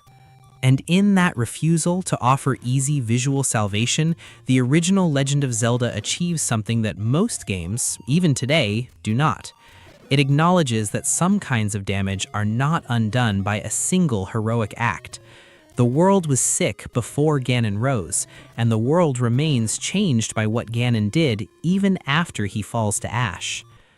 The graveyard has always been the heart of this map, not the final dungeon, not even the Triforce, the graveyard, because that is where the world keeps its secrets, its deepest powers, its most essential truths.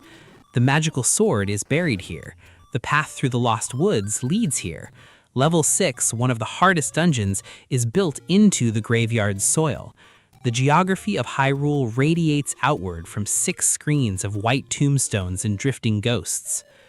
Every player who has ever walked through those grave-covered screens, pushed a tombstone to find a ghost or a hidden hole, felt the weight of that gray and desolate terrain.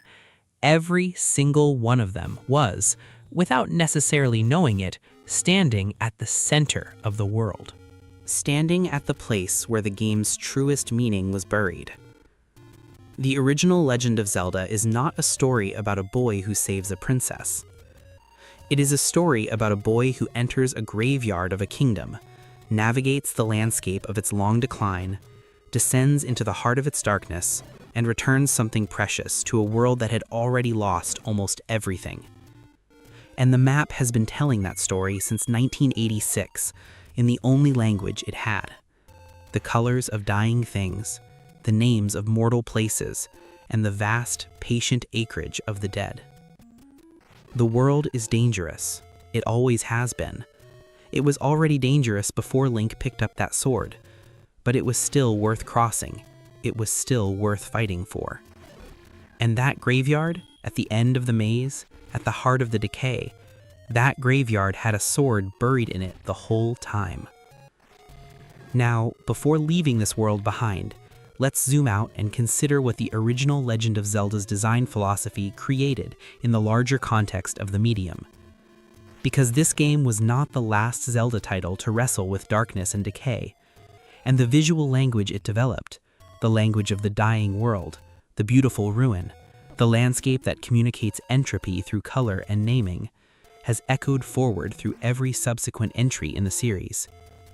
In A Link to the Past, the same overworld palette logic appears in the game's Dark World, the corrupted sacred realm that Ganon's evil transformed from a golden paradise into a shadowed mirror of Hyrule. The Dark World uses purples, sickly browns, and muted ochres that draw directly from the original game's palette. When the designers of A Link to the Past needed a visual vocabulary for a world corrupted by darkness, they reached back to 1986 and borrowed the colors that the NES had already established as the language of decay. In Ocarina of Time, the 7-year time skip that sends Link into an adult Hyrule reveals a kingdom under Ganondorf's dominion, and that dominated Hyrule uses the same visual grammar of dried things, of autumn colors at the wrong time of year, of abandoned spaces, and emptied-out civilization. The temples Link enters in the adult timeline are specifically places of decay. The Forest Temple has been overgrown and twisted. The Fire Temple pulses with volcanic heat that consumes rather than sustains. The Shadow Temple is built explicitly on the bones of those Ganondorf's forces executed and disposed of. The Shadow Temple. Zelda Wiki documents it as a place filled with the history of executions and dark secrets, housing the dead in its very architecture. It is the Zelda graveyard logic extended across an entire dungeon, an entire visual space dedicated to the idea that this world has been killing for a long time. But perhaps nowhere is the debt to the original 1986 palette and philosophy more apparent than in Breath of the Wild and Tears of the Kingdom, the two most recent mainline entries that bookend what fans call the modern era of the series. In Breath of the Wild, the landscape of Hyrule is marked everywhere by malice, a viscous, dark, corrupted substance that spreads from Calamity Ganon's influence across the land, pooling in structures, rising in the air, infecting the divine beasts. Malice is visually striking, purple, black, organic in its flow, impossible to ignore. It is biological decay made explicit, a physical substance rather than a color palette. But it expresses the exact same idea, a world that has been poisoned by an ancient evil, marked on its surface by the visible residue of that evil, unable to fully recover even a century after the initial catastrophe. And in Tears of the Kingdom, that concept evolved again, the gloom that seeps up from the depths beneath Hyrule's surface, spreading wherever Ganondorf's Demon King form exerts influence. The gloom drains life. It damages Link's maximum heart containers. It is the mechanic representation of a world whose very soil has been infected with something that removes vitality rather than adding it. The Gloom is the NES palette of 1986 made interactive. Step on the wrong terrain and the world itself drains you. The map is dangerous. The Earth itself is hostile. The 8-bit ochre and brown of 1986 Hyrule and the purple-black gloom of Tears of the Kingdom are the same idea expressed through 4 decades of increasingly sophisticated visual technology. The original Legend of Zelda didn't have the hardware to show you malice or gloom. It had the NES color palette. But it used that palette to tell exactly the same story. The world has been sick for a long time. The sickness lives in the ground. The sickness is everywhere you walk. And yet both versions of that story, 1986's color palette and 2023's gloom, contain within them the same counter-argument. The world is worth saving. The world has something left in it that is worth the cost of the fight. In 1986, that something is a sword buried in a graveyard waiting for a hero strong enough to reach it. In Tears of the Kingdom, that something is the memory of a civilization that built temples and called on the power of light and refused across centuries to simply give in. The graveyard at the heart of the original map is not a symbol of hopelessness, it is a symbol of stakes. The dead are present in this world. Their graves are real and numerous. The darkness is genuine, and the terrain communicates it honestly. Precisely so that the act of continuing forward, the choice to keep going, to pay the old woman for the secret of the maze, to navigate north and west and south and west through the dead trees until the graveyard opens before you, precisely so that that act means something. You cannot have meaningful heroism without real darkness. You cannot have the joy of the sword found beneath the grave without the weight of the grave itself. You cannot earn the silver arrow that destroys the king of evil without walking through the kingdom that evil made. The original Legend of Zelda put death in the name of its mountain.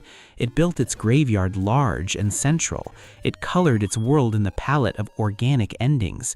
It populated its fields with the undead and its dungeons with the creatures of decomposition. And it did all of this so that when a young boy picked up a sword in a cave and stepped out into that dangerous world, the danger was real. The world was genuinely sick. The stakes were genuinely enormous. And 40 years later, every game that has shown players a world stricken with malice, or marked with gloom, or striped with the colors of a late autumn that should have ended by now, every one of those games is speaking the language that 1986 taught us, the language of beautiful desolation. The language of the world that is dying but is not given up. The language of the graveyard that still holds the most powerful sword you have ever found. The graveyard has always been the heart of this map. Not the final dungeon, not even the Triforce, the graveyard. Because that is where the world keeps its secrets, its deepest powers, its most essential truths. The magical sword is buried here. The path through the lost woods leads here. Level 6, one of the hardest dungeons, is built into the graveyard's soil. The geography of Hyrule radiates outward from 6 screens of white tombstones and drifting ghosts. Every player who has ever walked through those grave-covered screens, pushed a tombstone to find a ghost or a hidden hole, felt the weight of that gray and desolate terrain. Every single one of them was, without necessarily knowing it, standing at the center of the world, standing at the place where the game's truest meaning was buried. The original Legend of Zelda is not a story about a boy who saves a princess.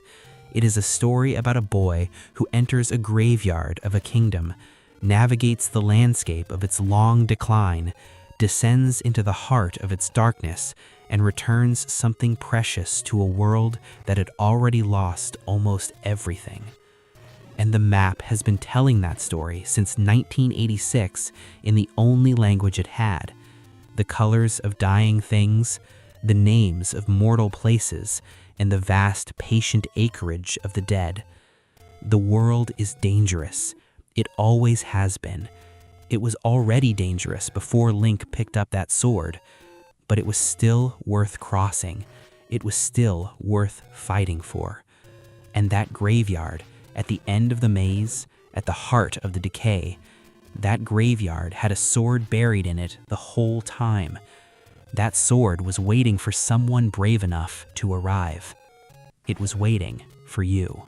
What if a game wasn't just trying to entertain you, but was deliberately, methodically engineered to wear you down, to exhaust you, to push you past your limits until your hands were cramping, your eyes were burning, and the line between you and a pixelated boy in a green tunic completely dissolved? That's not a hypothetical. That's the design philosophy of the original Legend of Zelda, released in 1986 for the Famicom Disk System in Japan and hitting the NES in 1987. And it is one of the most radical, unapologetic visions ever burned into a cartridge. This wasn't a game that asked for your patience. It didn't offer you a warm welcome or hold your hand through a tutorial. It dropped you into the wilderness of Hyrule and immediately, ruthlessly, began the process of breaking you. And the enemies, the enemies were the primary instruments of that process. The idea of moving through narrowed, confined spaces and suddenly encountering something vast and breathtaking was baked into the DNA of the game from the very beginning. But Miyamoto didn't just want players to feel wonder. He wanted them to feel the cost of exploration. He wanted the world to push back. According to documented development history, Zelda began as a concept about a player creating dungeons for another player to explore, a kind of mutual adversarial construction. But during playtesting, the team discovered that playing the dungeons was far more compelling than building them. So the create your own dungeon system was scrapped, and all of that adversarial energy, the desire to challenge, to confound, to test, was redirected entirely into the preset design of the 9 dungeons and the overworld itself. And then came a deliberate choice that defined the entire game's tone. Miyamoto hid the sword. In early playtesting, players were given the sword from the very start, and testers found the non-linear gameplay confusing and overwhelming. Rather than simplifying the world, Miyamoto complicated the starting condition. He hid the sword in a cave guarded by an old man, forcing players to wander Hyrule unarmed and vulnerable before they could even begin to fight back. That vulnerability, that moment of navigating an enemy-filled world with no means of defense, was intentional. It was the first lesson in a curriculum of controlled suffering that the game would spend its entire runtime teaching. This is not the design philosophy of comfort. This is the design philosophy of an endurance test wearing the costume of an adventure. The other crucial ingredient in this recipe for psychological fatigue was the era's relationship to saving progress. The Famicom Disk System version of the game was capable of recording the player's progress directly. The disk drive's ability to save data was, in fact, one of the features Miyamoto's team was excited to make full use of when the game was conceived as a disk system launch title. But the stakes of every session, every dungeon run, every dangerous traverse across the overworld were amplified enormously by the knowledge that failure had real consequence. The world didn't pause. The enemies didn't wait, and the absence of any kind of in-game mercy system, any state where the player could breathe without being hunted, meant that the psychological pressure was continuous. Modern gaming, by contrast, is increasingly built around the concept of cozy play. Games that ease tension, offer plentiful save points, provide safety nets and second chances at every turn. The original Legend of Zelda is the philosophical opposite of this. It was designed in the same era as arcade culture, when games were built to be adversarial, to eat your quarters, to punish casual play. And Miyamoto took that adversarial arcade DNA and translated it into something long-form, something marathon, an endurance test that didn't last 3 minutes per quarter, but potentially tens of hours across many sessions. The psychological fatigue wasn't an accident of primitive technology. It was the point. Now, let's talk about the NES hardware itself, because you cannot understand the enemy design of the 1986 Legend of Zelda without understanding the constraints and the creative genius of the machine it ran on. The NES had significant limitations in how many moving sprites it could display on screen simultaneously without degrading performance. This was a fundamental constraint of the hardware, and it affected every aspect of how enemies were placed, how they moved, and how the game behaved when screens became crowded. Miyamoto himself acknowledged this in developer interviews. When discussing the Darknut enemy, his personal favorite, he noted that the team had to work hard to make sure there weren't too many Darknuts on screen at once because it would cause too much slowdown. That quote is extraordinary if you really sit with it. The game's creator is describing a situation where his favorite enemy, the one he's most proud of, had to be rationed because putting too many on screen at once would cause the hardware to visibly stutter. And what happened when the hardware did stutter? What happened when too many enemies tried to occupy the same space? When too many sprites competed for the same few render slots the NES could manage? Flickering. Visual chaos. A screen where enemies would partially vanish, reappear, blink in and out of visibility in ways that had nothing to do with the game's rules, and everything to do with the processor reaching its limits. And here is where Nintendo's design philosophy becomes almost perversely brilliant, because that flickering, that visual chaos born of hardware constraint, became a functional part of the game's threat landscape. When enemies flickered on screen in the more chaotic combat rooms of later dungeons, players couldn't trust what they were seeing. Was that gel still there? Did that Wizrobe just teleport, or did it briefly cease to exist in the render buffer? The uncertainty forced constant vigilance. It forced players to scan continuously, to never settle into a comfortable read of the screen, to always treat the visual information as potentially incomplete. The hardware limitation became hostile design. The glitch became a gauntlet. And then there's the overworld enemy spawning system. In the original Legend of Zelda, enemies regenerate every time the player enters a new screen. The overworld is divided into single-screen segments, and each time Link walks from one screen to the next, a fresh set of enemies materializes, often appearing at the edges of the visible area, spawning just outside the frame before moving into the active zone. This creates a relentless quality to the overworld traversal that modern players often find startling. There is no safe territory. There is no sector of Hyrule where the enemies have been cleared and will stay cleared. Every journey, even a familiar one, involves fresh engagements. Every path through the overworld is another lap through a threat that never diminishes. This is again not an accident. The regenerating enemy system meant that the world felt populated and alive in a way that a static enemy placement would not have achieved. But it also meant that the world felt perpetually dangerous. The wilderness of Hyrule, as conceived by Miyamoto and his team, was never meant to be a world that could be domesticated. It was always meant to feel wild, unpredictable, and relentlessly threatening, even on screens the player had visited a dozen times before.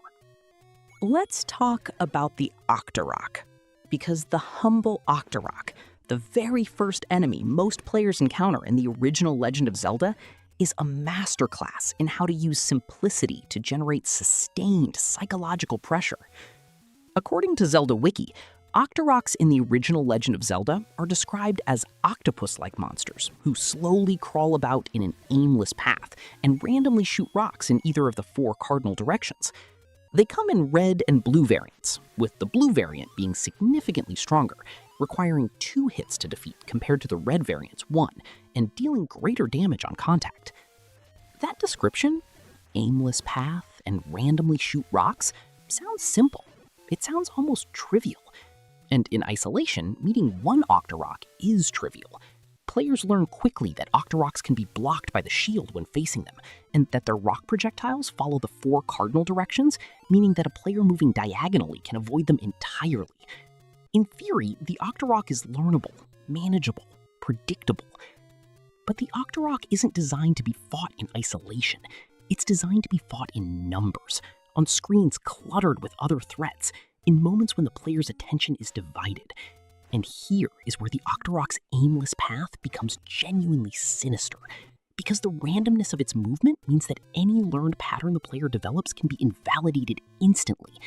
The Octorok doesn't telegraph its next direction. It doesn't follow a fixed patrol route that a clever player can memorize and exploit. It wanders, and it fires from that wandering trajectory, which means that the rock it shoots is effectively random relative to where the player might be standing in a second or two. This breaks pattern recognition in a specific and deeply frustrating way. Human brains are extraordinary pattern recognition engines. We want to find the loop, the predictable cycle, the safe sequence of actions that eliminates a threat. The Octorok refuses to provide one. It is ergonomically designed to deny the player the comfort of certainty. And when you multiply that across a screen with 4 or 5 Octoroks, plus a lever or two pushing up through the ground, the cognitive load of managing all of that simultaneous randomness becomes genuinely tiring. Multiple screens of this, multiple dungeons of this, hour after hour of this. That's not a combat system. That's a stress engine. And the blue Octorok escalates every parameter of this stress. More health means more sustained engagement time. More damage means every contact with the randomly fired rock is a meaningful setback. The blue Octorok is the red Octorok with the dial turned up. And in later dungeons, encountering rooms with blue Octoroks alongside other mid to late game enemies creates combinations that feel genuinely overwhelming. Now we arrive at the enemy that Shigeru Miyamoto himself called his favorite, the Darknut, and this enemy deserves its reputation. According to Zelda Wiki's comprehensive documentation of the Darknut, these are heavily armored soldiers that appear in large groups in the original Legend of Zelda. Their behavior is described as erratic. They are not very aggressive in the traditional sense, but they are extraordinarily difficult to attack due to their movement. Crucially, red Darknuts and blue Darknuts can only be damaged from the side or behind. Attacking from the front is useless. Their armor and shield absorb frontal strikes entirely. They cannot be damaged by the magical rod, arrows, or fire, and blue Darknuts have double the offensive and defensive capability of their red counterparts. Here is what Miyamoto said about the Darknut in a 1994 developer interview, now cited in Zelda Wiki. "I have many favorites, but I really like the Darknut Soldier, both for his name and the way he was programmed. In the original Legend of Zelda, he faces Link with his shield, and he can change his speed. For its time, it was very elaborate behavior. Changing speed, facing the player with its shield. Think about what that means mechanically in a game where most enemies either charge directly at the player or move in fixed patterns. The Darknut is actively anticipating the player's approach vector and presenting its most offended face. It is, in a primitive but profound way, reading the player's intention and countering it. And then it changes speed. Meaning that even the rhythm the player has established for safely positioning around the Darknut can be disrupted at the enemy's discretion. This is why Miyamoto loves the Darknut. It's not just an obstacle, it's a dialogue, an adversarial conversation conducted in movement and positioning that the Darknut participates in on its own terms. And then consider where the Darknuts appear. They are concentrated in the later dungeons, the dense, claustrophobic architecture of levels 7, 8, and 9, where the dungeon rooms are small, filled with wall sections that constrain movement, and frequently contain multiple Darknuts simultaneously. Remember Miyamoto's note about slowdown? The team worked to ensure there weren't too many Darknuts on screen at once. But not too many still means groups of them. 2, 3 Darknuts in a confined dungeon room, each presenting its armored front and requiring the player to navigate around to attack from behind or the side, while simultaneously dodging the others who may be flanking. This is a choreography of pure pressure. The dungeon architecture amplifies the Darknut's design. The narrow corridors, the small rooms, the walls that cut off retreat paths, all of these spatial elements transform what is already a demanding enemy encounter into something that feels genuinely claustrophobic. Physical space becomes a shrinking resource. The player cannot create the angle of attack they need without first maneuvering through space they may not have. And the Darknut, with its shifting speed and shield-facing behavior, actively contests the player's ability to make that maneuver. This is the architecture of claustrophobia turned into combat design. The dungeon isn't just the place where you fight the Darknut. The dungeon is a weapon the Darknut wields against you. It is impossible to discuss the enemies of the 1986 Legend of Zelda without giving the Wizrobe its due as perhaps... They come in two colors with drastically different behaviors. Orange Wizrobes teleport throughout the room while shooting magical bolts at Link. Blue Wizrobes are far more dangerous. They move across the area while casting spells and will occasionally vanish to swiftly change direction to another area. The Wizrobes appear in level 6 and level 9 in the original game. And critically, the game's manual description of the Wizrobe is remarkable. The Master of Movement. He appears here and there, letting out magic spells that Link's little shield can't hold back. He's pretty strong, watch out. The Wizrobe's spells cannot be blocked by the standard shield. This is a fundamental change to the combat contract the game has established across its entire runtime. The shield, the player's most reliable defensive tool, the thing that blocks Octorok rocks and Darknut confrontations, doesn't work against the Wizrobe's magic. Against these enemies, the player must dodge, or must attack, and they must attack an enemy that is actively teleporting around the room, appearing and disappearing faster than the eye can comfortably track. The blue Wizrobe in particular represents a complete demolition of any sense of safety the player has built over hours of play. By the time a player reaches level 6, they have likely developed confident habits. Use the shield, manage distance, identify patterns. The blue Wizrobe invalidates all of those habits simultaneously. It teleports, it fires continuously, it cannot be blocked. And in the cramped rooms where blue Wizrobes appear, often alongside other enemies, the sensory demand, constantly scanning for where the Wizrobe will materialize next, dodging spells that cannot be deflected, managing the other threats in the room simultaneously, is immense. This is input overload as design philosophy. The player's attention is spread across too many simultaneous demands for any of them to be managed comfortably. The hands must move constantly, dodging, attacking, repositioning, and that constant movement, sustained across multiple rooms and multiple dungeon floors, begins to produce real physical cost. The cramping of hands around a controller, the tension in the shoulders, the eyes locked to the screen with an intensity that produces its own exhaustion. Miyamoto designed Zelda to make players feel what Link feels. The protagonist is a boy navigating a hostile wilderness, gradually becoming a hero through accumulated adversity. The player is a human navigating an increasingly hostile game, gradually becoming more capable through accumulated frustration. The gap between the character's experience and the player's experience was meant to be narrow. The game's difficulty was the bridge. And then there's the Wallmaster. If the Darknut is the architecture of claustrophobia, the Wallmaster is the architecture of paranoia. Zelda Wiki documents Wallmasters as monstrous hands that emerge from the walls and attempt to grab Link. If they grab him, Link will be taken back to the entrance of the labyrinth, not just set back a few rooms, not just penalized with damage, returned to the beginning. All the progress made through a dungeon's maze-like layout, all the keys found, all the rooms cleared, all the positioning established, erased by a single successful grab from this monster. And the Wallmaster doesn't announce itself. It doesn't have a wind-up animation or a warning shadow in the original game. Those visual cues came in later installments. In the original Legend of Zelda, Wallmasters emerge from the walls and attempt to grab Link. The player cannot predict exactly where or when they will appear. They must be killed before they can make contact. And in rooms where the player is already managing multiple other threats, the Wallmaster represents a catastrophic interrupt, a sudden priority override that can undo minutes of careful dungeon navigation in an instant. The psychological effect of the Wallmaster is not primarily about the damage it deals or the difficulty of defeating it. The psychological effect is about what it means for the player's relationship to the dungeon environment itself. Once the player has encountered a Wallmaster, every room in the dungeon becomes suspect. Every wall is potentially a Wallmaster.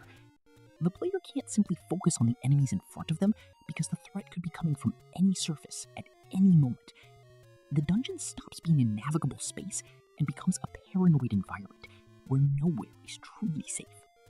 This is environmental stress imposed through enemy design. The Wall Master doesn't need to grab Link very often to do its job. Its job is accomplished the moment the player starts scanning the walls out of anxiety, diverting attention that should be focused on the more immediate threats filling the room. It is a distractor by design, a second tax on the player's cognitive resources. The Lionel completes the circle of psychological toll, but it does so in the overworld, not in the dungeons. And encountering a Lionel in the overworld for the first time is one of the great jolts of disorientation that the original Legend of Zelda offers. According to Zelda Wiki, Lionels are powerful centaur-like enemies that appear on the overworld of Hyrule. In the original game, they come in red and blue varieties, with the blue Lionel being substantially stronger. They attack by shooting fireballs, a ranged projectile attack delivered by an enemy of extraordinary power at ranges that give the player very little time to react.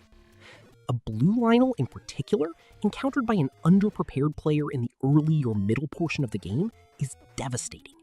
The damage output is severe, the threat radius is wide, and the number of hits required to defeat one outpaces what many players expect from an overworld encounter. The genius of the Lionel in the original Zelda's design language is specifically about expectation subversion. Players learn through the early overworld experiences with Octoroks and Moblins and Tektites that the overworld is dangerous but manageable.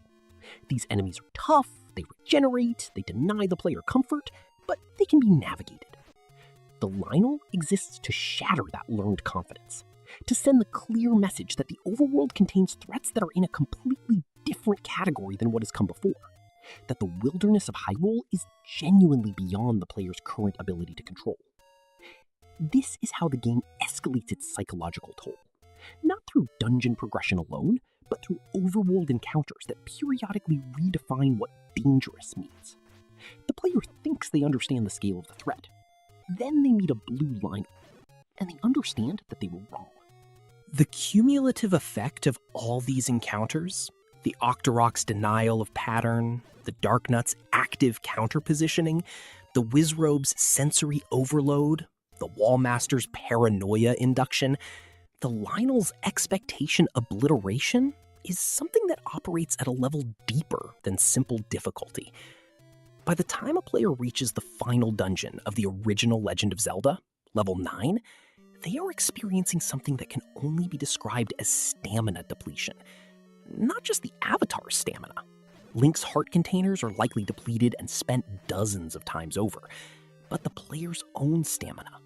The real-world energy, the cognitive resources, the physical comfort of the hands and eyes and shoulders has been systematically taxed by hours of engagement with a game that never, not once, allows the player to fully relax. There is intentionally no downtime in the original Legend of Zelda's moment-to-moment design. Moving between screen segments of the overworld instantly spawns new enemies. Entering dungeon rooms puts the player in immediate combat. There is no equivalent of a safe room, no equivalent of a clearly designated resource state within a combat zone. The game's world is hostile at all times, in all areas. And the brain, maintained in a state of continuous threat assessment for hours on end, eventually begins to exhaust its capacity for sharp, responsive decision-making, in the same way that any muscle fatigues under sustained load. Miyamoto's design forces the player to fight through that fatigue, to make decisions under cognitive load, to continue performing complex threat management. The angles of Darknut combat, the teleportation tracking of Wizrobes, the constant enemy regeneration of the overworld, with resources that are genuinely diminished by the sustain. Consider Elden Ring, From Software's celebrated 2022 open-world action RPG, which has been widely analyzed for its use of stress-based engagement. Elden Ring places extraordinarily powerful enemies in locations the player discovers before they have the tools to safely engage them, creating a sense of a world that is genuinely hostile and indifferent to the player's well-being. Bosses in Elden Ring are designed to force sustained, high-stakes engagement over the course of potentially dozens of attempts, gradually imprinting the player with pattern recognition and mechanical fluency, while simultaneously imposing real psychological pressure through repeated failure. The emotional bond players form with the characters and world of Elden Ring is frequently described in terms that echo the original Zelda experience. The relief of finally overcoming a challenge that felt impossible, the pride of self-sufficiency in a world that offers no guidance, the sense that the difficulty was the point all along. That design lineage runs directly back to 1986.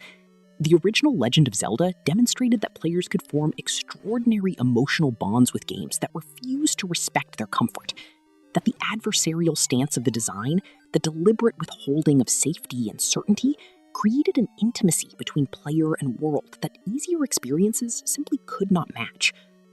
Why? Because to survive the original Legend of Zelda, players had to truly learn it. They had to internalize the overworld map. And this was famously a game designed to be shared, to spark communication between players who would map the dungeons together on graph paper, share discoveries about hidden passages and bombable walls and the locations of item upgrades. That communal knowledge building was itself a product of the game's deliberate opacity. If the game had been easy, players wouldn't have needed each other. The difficulty created community. It created mythology. It transformed a game into a legend in the truest sense. A story that was told and retold and expanded through the collective memory of everyone who played it. The enemy design of the original Legend of Zelda is inseparable from the world that contained it. Hyrule in 1986 was not the Hyrule. And the enemies that populated that wilderness were designed with a specific purpose, to ensure that survival always felt genuinely in question. The Octorok, scuttling randomly across the screen, rock projectiles flying in unpredictable cardinal directions, it was the wilderness's most basic expression, the small, unpredictable danger that denied the player the luxury of a safe path. The Wizrobe, teleporting through dungeon rooms and casting spells that the shield couldn't stop, it was the wilderness made magical and even more treacherous. And the Darknut, the Darknut that Miyamoto loved above all the others. The armored knight that faced the player with its shield and changed its speed and couldn't be crammed too many to a screen without breaking the hardware, was the wilderness's most complete argument for the player's inadequacy. Not an obstacle to be bypassed, but an adversary to be truly defeated. A challenge that demanded not just reflexes, but understanding. These enemies survived into the collective memory because they demanded something real from the people who encountered them. They didn't offer a light difficulty curve or a forgiving learning system. They assumed the player would struggle, and they built that struggle into their fundamental architecture. And in doing so, they created encounters that players still talk about decades later. Not with resentment, but with the particular pride of someone who survived something genuinely difficult and came out the other side changed. The digital wilderness of the 1986 Legend of Zelda remains iconic precisely because it refused to respect the player's comfort or time. It demanded everything: attention, patience, persistence, physical endurance, and the willingness to be wrong repeatedly before becoming right. And in making those demands, it gave players something that no comfortable, forgiving game could ever give them: the unambiguous knowledge that they had earned every step of their journey through Hyrule. That the hero's triumph at the end wasn't handed to them, that they had become, through accumulated adversity, something genuinely closer to the hero they had been playing. Link's exhaustion was the player's exhaustion, and in sharing that exhaustion, in bridging the gap between the character's pixelated struggle and the player's real-world endurance, the 1986 Legend of Zelda accomplished something that very few games before or since have achieved. It made the player feel the legend they were living. That is not a design accident. That is design at its most intentional, its most demanding, and its most Before an evil army brought a kingdom to its knees, before a princess shattered a sacred relic into 8 pieces and scattered them across a dangerous land, before a lone boy in green stood between darkness and everything Hyrule held dear, there was a legend. A legend so powerful, so resonant, that it would define an entire medium of entertainment for decades to come. The year is 1986. A small team at Nintendo, led by a visionary designer named Shigeru Miyamoto, was quietly building something that no one had ever seen before. Not just a game, a world, a mythology, a living, breathing kingdom with heroes and villains and ancient golden relics pulsing with divine power. They didn't know it yet, but they were creating the foundation of one of the greatest franchises in history. This is the lore of the original Legend of Zelda, the 1986 game that started it all. And there is far more to the story than most people realize. Let's go back to the very beginning. A long, long time ago, the world was in an age of chaos. That's not just dramatic narration, that's the exact opening of the game's own manual. And those words set the stage for everything. In a little kingdom in the land of Hyrule, a legend had been passed down from generation to generation. The legend of the Triforce, golden triangles possessing mystical powers. 3 sacred relics of immense world-shaping magic. The Triforce of Power, the Triforce of Wisdom, and the Triforce of Courage. Together, they represented the divine balance of all things. But in the world of this game, that balance had already been shattered long before Link takes his first step. Here's the thing about the lore of the original Legend of Zelda that makes it so fascinating. It drops players into the middle of a catastrophe. The war has already been fought. The evil has already won, at least partially. Players don't witness Ganon's rise to power. Players don't see Princess Zelda's desperate plan unfold in real time. By the time the adventure begins, the damage is done, the pieces are scattered, and a young hero is already running toward danger. That framing, starting in the aftermath of a tragedy, is genius storytelling, and it was intentional. So let's talk about what actually happened before Link arrived on the scene, because that backstory is the beating heart of this entire game's lore. In the land of Hyrule, there existed a powerful evil called Ganon, described in the game's manual as the Prince of Darkness. Not a king, not a sorcerer, a prince. That title is significant. It positions Ganon as a force of cosmic darkness, a being whose power comes not just from conquest, but from his very nature. And Ganon had been building strength, amassing an army, and setting his sights on something that no mortal was ever supposed to possess, the Triforce. The Triforce, according to the lore established in this very first game, is made up of 3 parts, and Ganon had already claimed one of them, the Triforce of Power. With the Triforce of Power in his grasp, Ganon commanded an evil army that swept through Hyrule. The peaceful little kingdom did not stand a chance against this assault.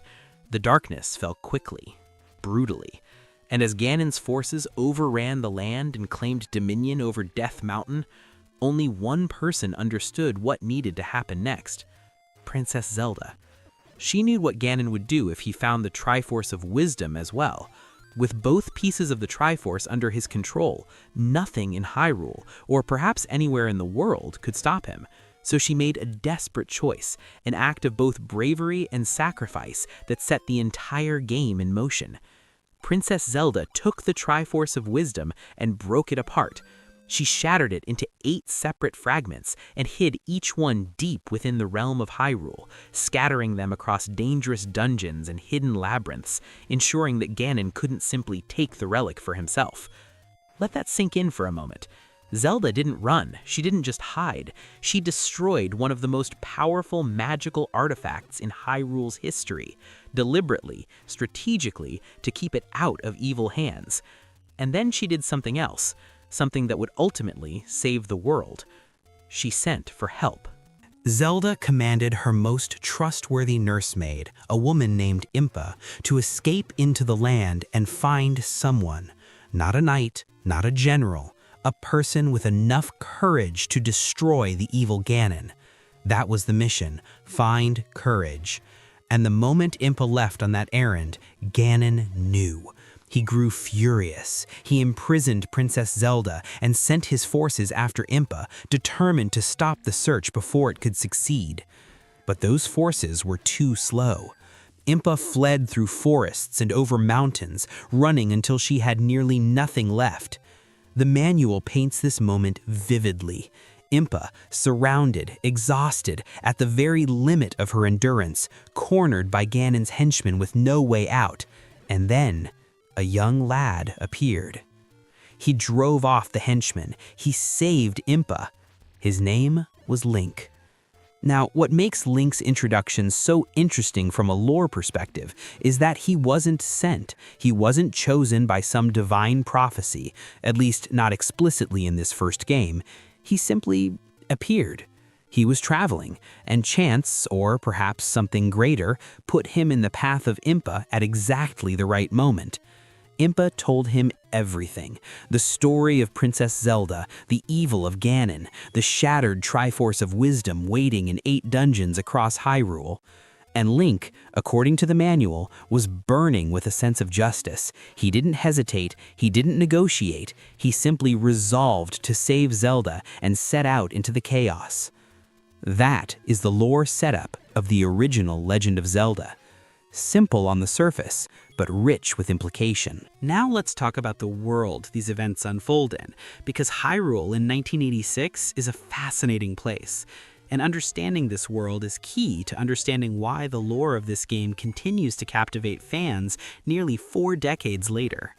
The Hyrule of the original Legend of Zelda is described in the Zelda Wiki as a kingdom divided into numerous distinct landscapes. There are lost woods, where the trees grow so thick and the paths so confusing that travelers can wander in circles forever. There are forests and lakes, and a central expanse of open land. There is a graveyard, there is a coastline, and towering over everything, casting a shadow over the entire kingdom, is Death Mountain, the domain of Ganon himself, the place where Princess Zelda is held prisoner, and the destination that Link is ultimately fighting toward throughout the entire game.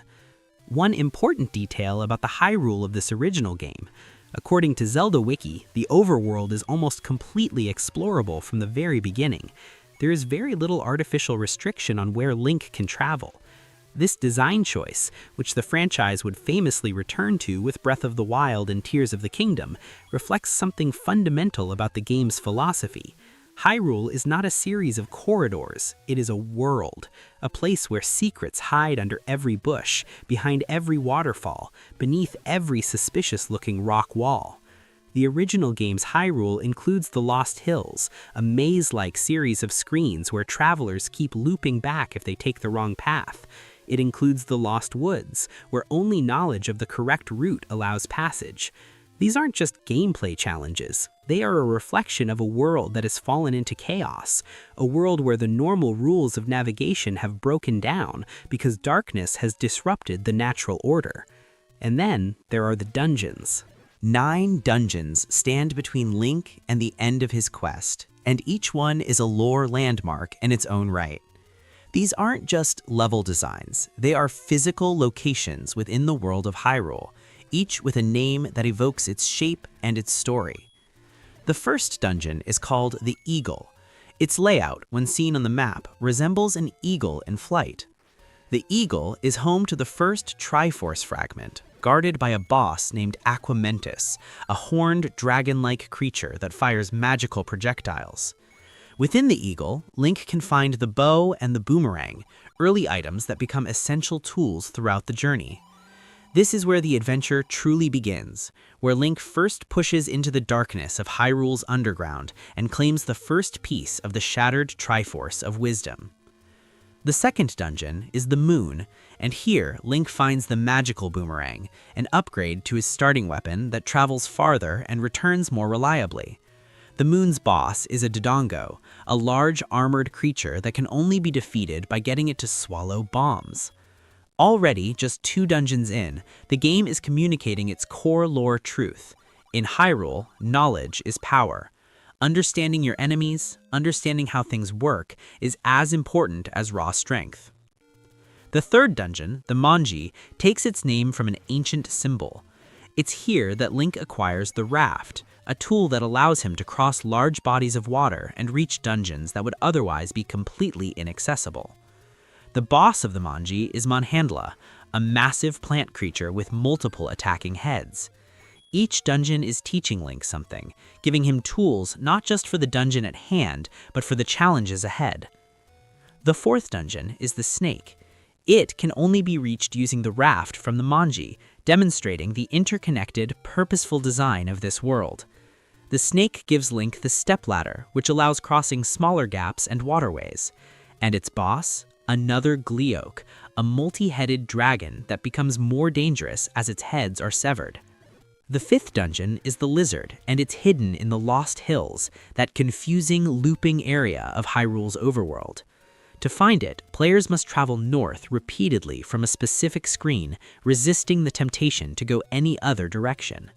The reward for this navigational puzzle is the recorder, also known as a flute, which has magical properties. And those properties are more significant than they first appear.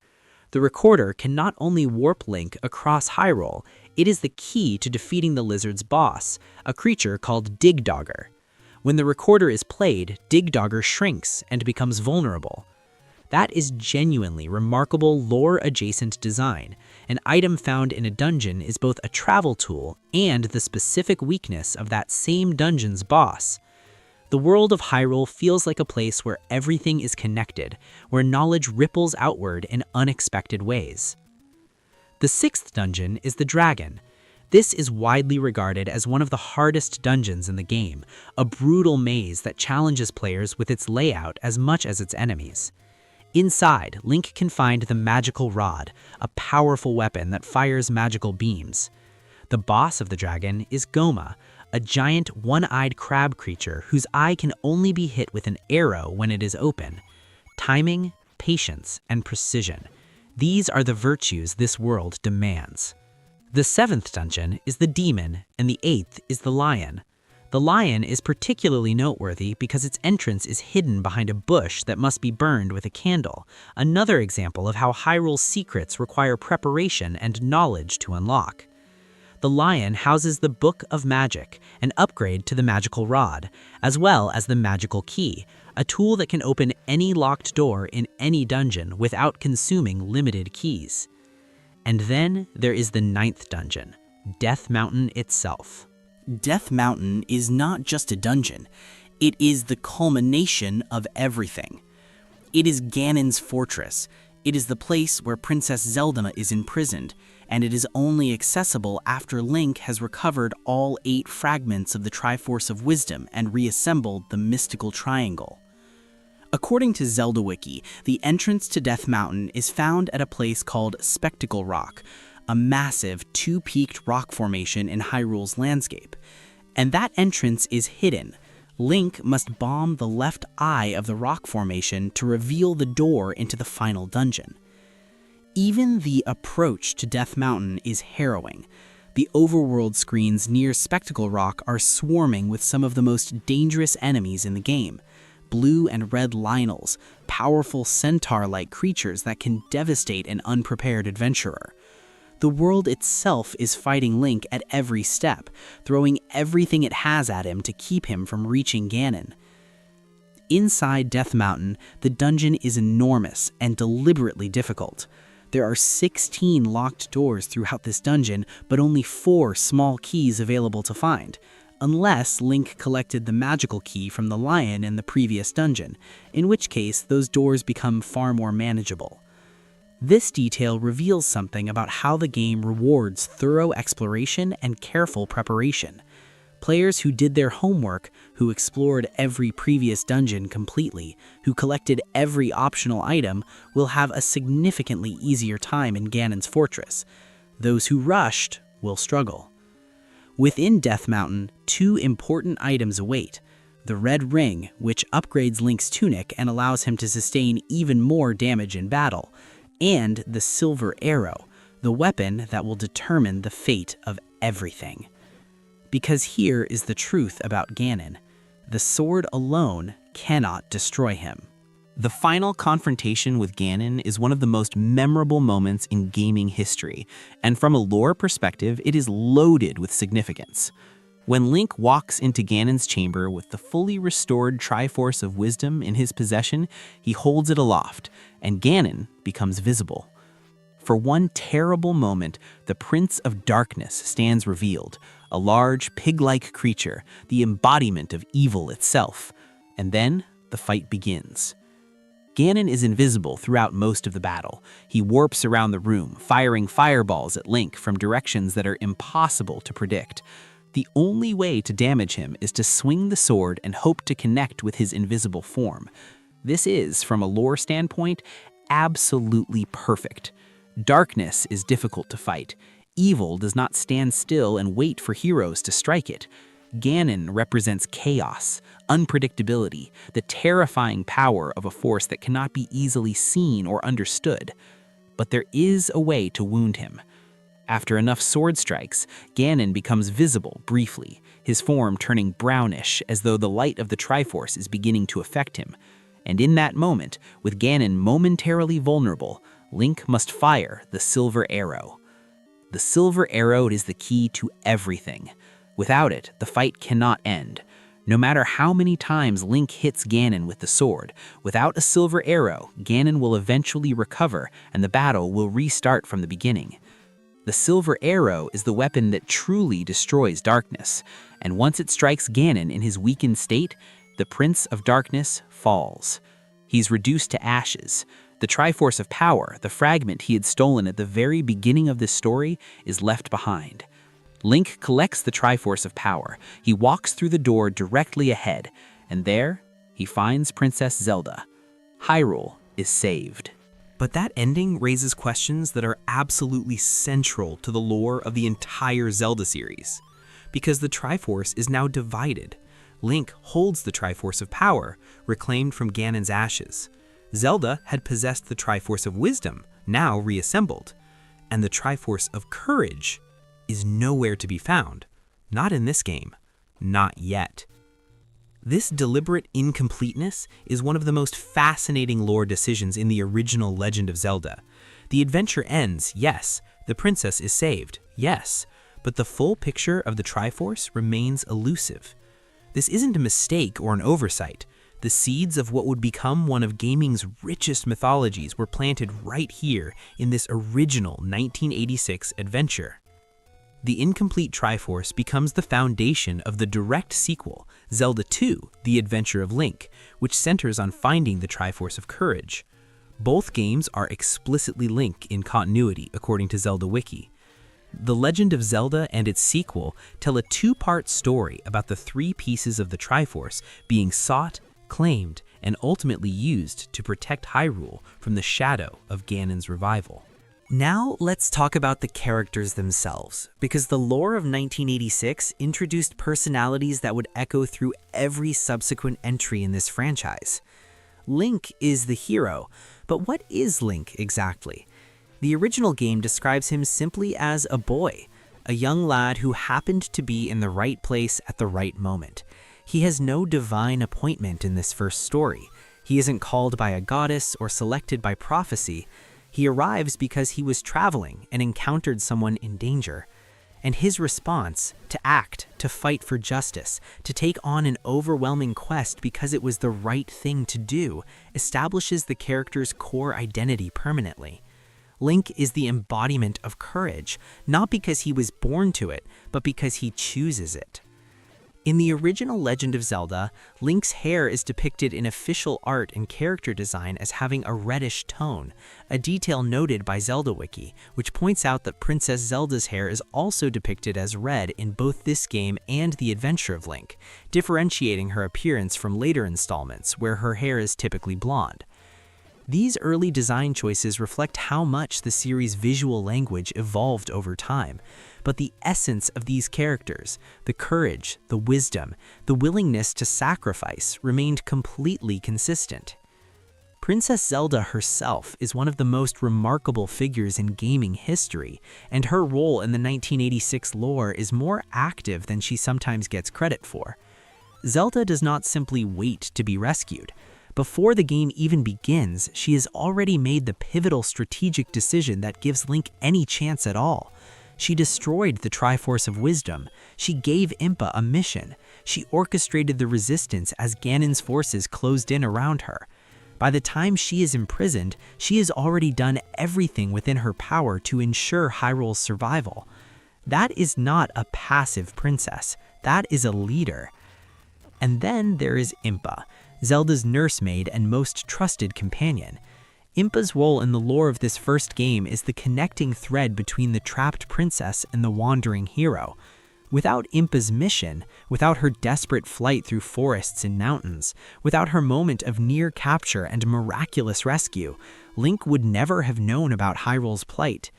Impa is the bridge, the messenger, the character whose belief in the possibility of rescue makes rescue possible. Now let's look at the items, because in the lore of The Legend of Zelda, items aren't just tools, they're expressions of Hyrule's world and its hidden knowledge.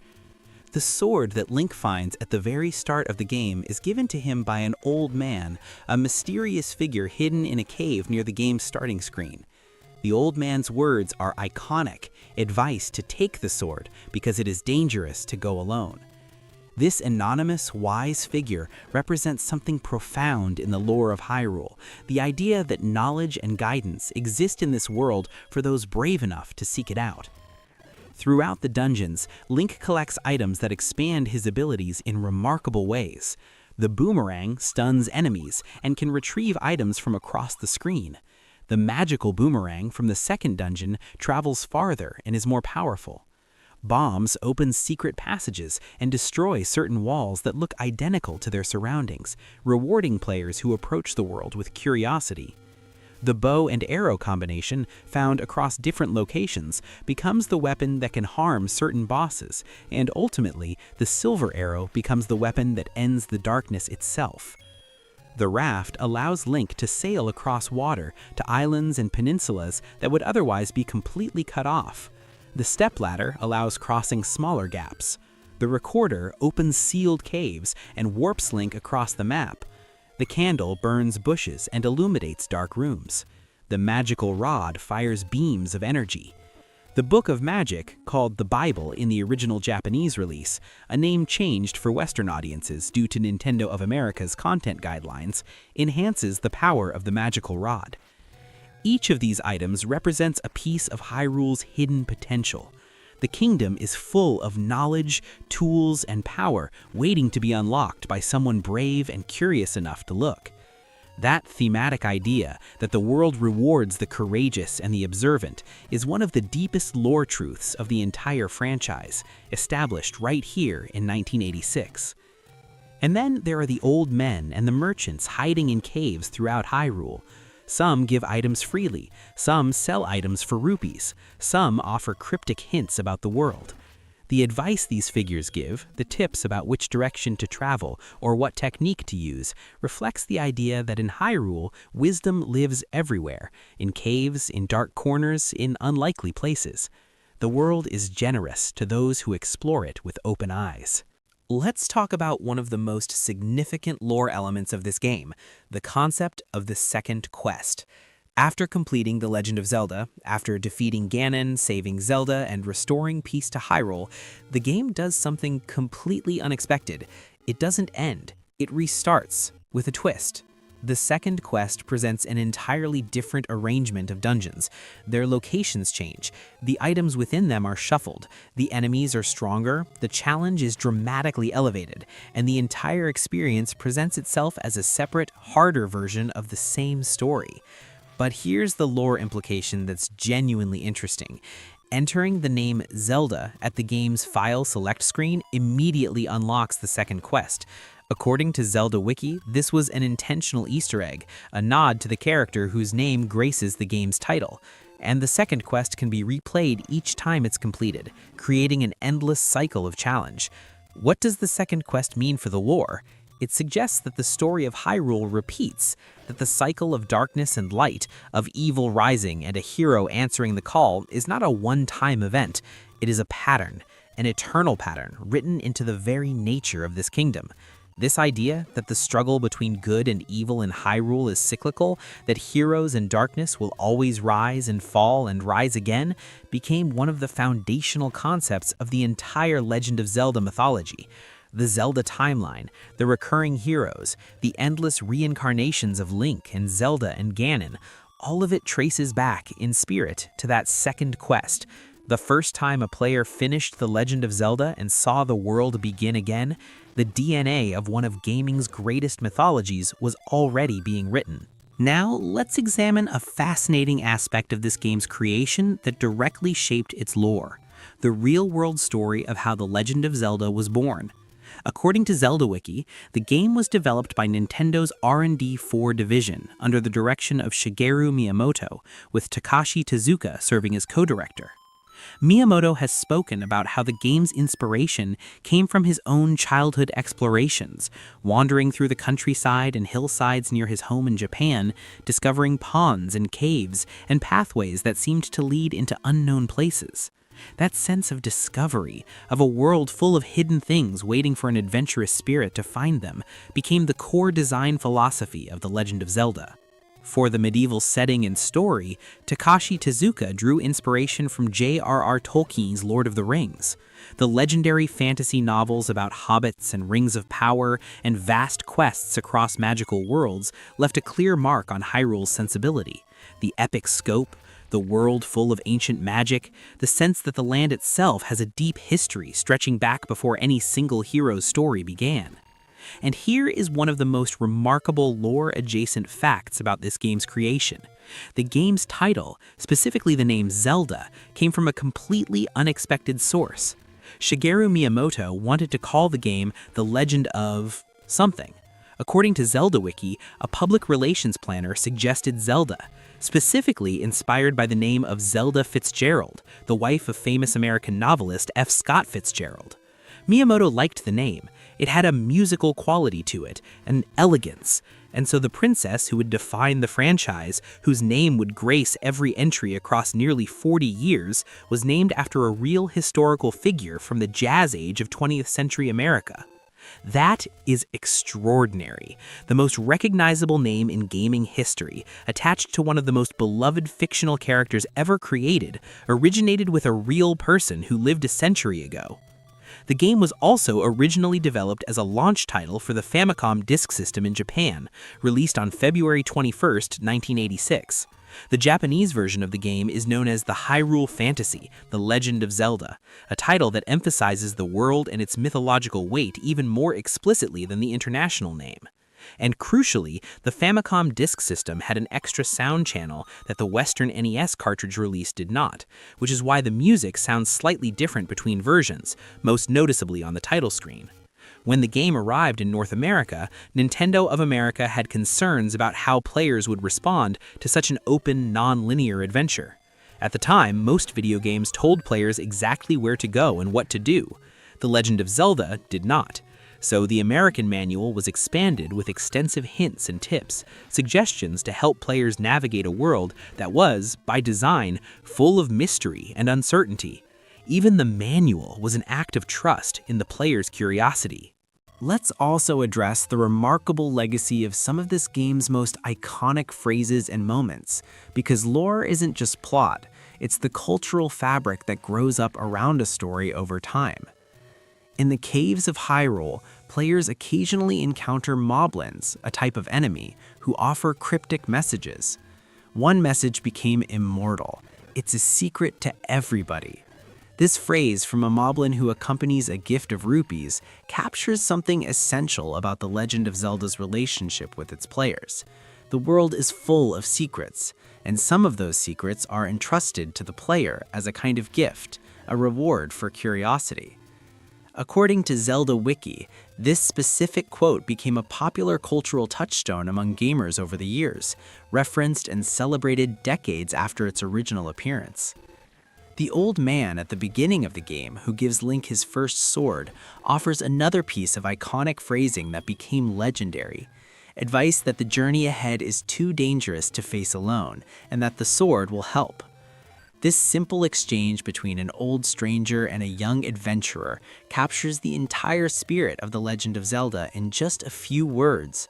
The world is dangerous. You will need help. Here is what help looks like. Now go. There is one more aspect of the 1986 Legend of Zelda that deserves deep examination: its timeline placement within the broader Zelda mythology. Because the original game isn't just standalone, it is the culmination of an epic saga. According to information revealed in Hyrule Historia, the official Nintendo publication that established the Zelda timeline, the original Legend of Zelda is placed at the end of what is called the Downfall timeline, also known as the Decline of Hyrule timeline. This is the branch of the Zelda timeline that occurs if the hero of time, Link from Ocarina of Time, fails in his quest. In that devastating alternate history, Ganondorf succeeds in his initial conquest, and Hyrule falls into a dark age. The original Legend of Zelda takes place deep in this era, an age of repeated struggles, of heroes rising and falling, of a kingdom that has suffered through cycles of chaos for generations. This timeline placement makes the lore of the 1986 game even more poignant. Everything Link is fighting against in Death Mountain is the accumulated weight of Hyrule's worst possible history. The chaos described in the opening lines of the game is not a new crisis, it is the latest eruption of a darkness that has been festering for ages. Zelda's desperate act of shattering the Triforce of Wisdom draws on a well of accumulated grief and struggle that stretches back centuries. And Ganon himself, in the context of the Downfall timeline, is the culmination of what Ganondorf from Ocarina of Time eventually became, a being who has existed and conquered and been defeated and revived and threatened again across a long, dark stretch of Hyrule's history. The Prince of Darkness in the original Legend of Zelda is not a newcomer. He is ancient, he is patient, and he has been here before. This is why the Silver Arrow matters so profoundly in the lore. Ordinary weapons cannot end something like Ganon. It takes something pure, something that represents the opposite of darkness, to truly destroy the Prince of Darkness. The Silver Arrow is that weapon. It is the ultimate expression of light against shadow, the final punctuation on a battle that has been building for lifetimes. The Legend of Zelda in 1986 also introduced something that no home console game had ever done before in North America: battery-backed save data. According to Zelda Wiki, The Legend of Zelda was the first NES cartridge in North America to include this feature. Players could begin their quest, save their progress, turn off the game, and return later to find their adventure exactly where they left it. This might seem mundane today, but in 1986, it was revolutionary. It meant the world of Hyrule could be a place you returned to, a place you lived in over time across multiple sessions of play. This technical innovation had a lore implication too. It made Hyrule real in a way that no game world had been real before. You couldn't just clear the adventure in a single sitting and move on. Hyrule was a place that persisted, that existed between your visits, that waited for you to come back and explore it further. The world of 1986 was designed to be inhabited. And players did inhabit it. The Legend of Zelda was a massive hit. The game went on to sell millions of copies, launching a franchise that is still going strong nearly 4 decades later. The characters introduced here, Link, Zelda, Ganon, Impa, have appeared in dozens of subsequent games.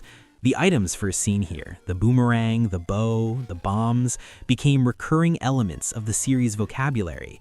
The themes established here, courage, wisdom, power, the endless cycle of light and darkness, became the thematic foundation of an entire mythology. And that mythology continues to grow. Every new Legend of Zelda game adds to the lore that began with this remarkable 1986 original. But there is something irreplaceable about going back to the source, about reading that original manual, about hearing those classic music themes composed by Koji Kondo, themes that have been arranged and reimagined hundreds of times across 40 years of gaming. About entering Hyrule for the first time through a top-down view, the world stretching out in all directions, full of mystery and danger and the possibility of discovery. The legend that began in 1986 was never just about a boy in green finding a pig monster in a dark dungeon. It was about something bigger, about the idea that ordinary people, when burning with a sense of justice, can become extraordinary. About the idea that wisdom is worth protecting even at the cost of everything. About the idea that darkness, no matter how powerful, how ancient, how invisible and terrifying it might be, can be faced, can be wounded, can be ended, if you have the right tools, the right knowledge, and the courage to go forward anyway. Zelda, Impa, and Link. A shattered triangle and a kingdom in chaos. 9 dungeons and a prince of darkness who shoots fireballs from the shadows. It sounds simple. It always sounds simple when you summarize it. But the experience of actually living through that quest, of piecing together Hyrule's secrets, one room and one enemy and one hidden cave at a time, that is something that changed gaming forever. The Legend of Zelda, 1986. A legend being handed down from generation to generation. And now, you know why.